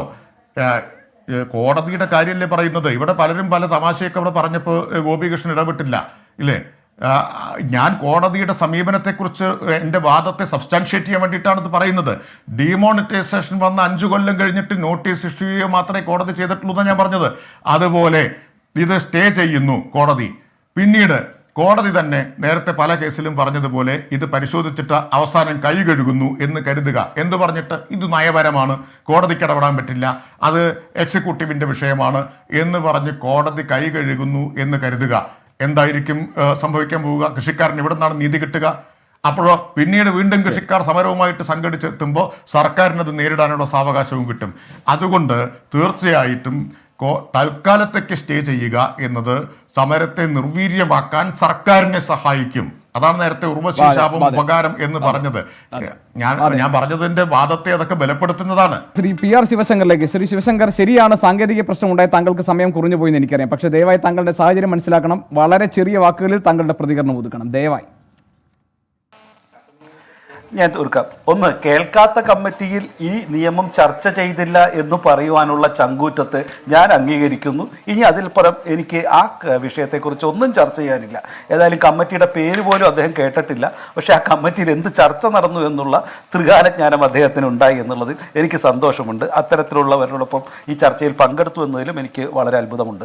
ഏതായാലും NDAക്കും BJPക്കും ഇത്രയേറെ ഭൂരിപക്ഷമുള്ളപ്പോൾ അത് വോട്ടിനിട്ടാൽ, അല്ലെങ്കിൽ അതിൻ്റെ ഭേദഗതി വോട്ടിനിട്ടാൽ വിജയിക്കുമെന്നുള്ള അദ്ദേഹത്തിൻ്റെ ഒരു ആഗ്രഹവും അല്ലെങ്കിൽ അദ്ദേഹത്തിൻ്റെ ഒരു അമിത ആത്മവിശ്വാസവും അത് ആ 3 MP-മാരുടെയിൽ നിന്നും ഞങ്ങൾ പഠിക്കേണ്ടതാണ്. അത്തരത്തിലുള്ള ആത്മവിശ്വാസവും. അതുകൊണ്ട് ഇത് ഏത് പാർലമെൻ്ററി ഇതിലിട്ടാലും ഭേദഗതി ഇട്ടാലും ഞങ്ങൾ തന്നെ വിജയിക്കുമായിരുന്നു. അതുകൊണ്ട് തോറ്റുപോകും അല്ലെങ്കിൽ വിജയിക്കില്ല എന്നുള്ളതും ശരിയല്ല. പിന്നെ ഇപ്പോൾ പറഞ്ഞു വന്ന് പാർലമെൻറ്റിലും വിശ്വാസമില്ല, സുപ്രീം കോടതിയിലും വിശ്വാസമില്ല എന്ന നിലയ്ക്കായി ചർച്ചയുടെ പോക്ക്. അതും ജനാധിപത്യത്തിൽ ശരിയല്ല. നമ്മൾക്ക് പാർലമെൻറ്റിലോ അല്ലെങ്കിൽ ജനാധിപത്യത്തിൽ, അതല്ലെങ്കിൽ ഇവിടെ സുപ്രീം കോടതിയുടെ വിധിയിൽ നമ്മൾ വിശ്വസിക്കേണ്ടതാണ്. അതല്ലാതെ ഞങ്ങൾ സമരം ചെയ്യുമെന്നും അതല്ലെങ്കിൽ ജനകീയ സമരങ്ങൾ തകരുമ്പോൾ അല്ലെങ്കിൽ അതിൻ്റെ വീര്യം കുറയുമ്പോൾ ട്രാക്ടർ കൊണ്ടുവന്നിട്ട് ഞങ്ങൾ ഈ രാജ്യത്തെ നടുക്കും അല്ലെങ്കിൽ തകർക്കും എന്നുള്ള വിശ്വാസം, അങ്ങനെയാണെങ്കിൽ ഈ ട്രാക്ടർ മാറിയിട്ട് നാളെ കണ്ടെയ്നർ ലോറി സമരം വരുമ്പോൾ ഇതെല്ലാം നേരെ കൊണ്ടുപോയിട്ടാണ് സമരം വിജയിപ്പിക്കാൻ പോകുന്നതെങ്കിൽ ആ രീതിയെ സമരം അല്ലെങ്കിൽ ജനകീയ സമരം 47 ദിവസമായി രാജ്യത്ത് നടക്കുന്ന കർഷക സമരങ്ങൾക്ക് നേരെ കണ്ണടയ്ക്കാൻ കഴിയില്ല എന്നാണ് സുപ്രീം കോടതിയുടെ ഇന്നത്തെ ഇടപെടൽ വ്യക്തമാക്കുന്നത്. കേന്ദ്ര സർക്കാർ നിലപാടുകളെ ശക്തമായി വിമർശിച്ചുകൊണ്ടുള്ള സുപ്രീം കോടതി ഇടപെടൽ ആത്യന്തികമായി കർഷക രക്ഷയായി മാറുമോ എന്നുള്ളത് വരും ദിവസങ്ങളിലെ ഇതിന്റെ ഗതിമാറ്റങ്ങളിൽ നിന്ന് മനസ്സിലാക്കാൻ കഴിയും. ഈ ചർച്ചയിൽ പങ്കെടുത്ത എല്ലാ അതിഥികൾക്കും നന്ദി. എൻകൗണ്ടർ ഇവിടെ പൂർത്തിയാകുന്നു. ഇനി ചെറിയ ഇടവേളയ്ക്ക് ശേഷം 100 ന്യൂസുമായി അനുജി എത്തും. എൻകൗണ്ടറിൽ ഇനി മറ്റൊരു വിഷയവുമായി നാളെ ഇതേ സമയം.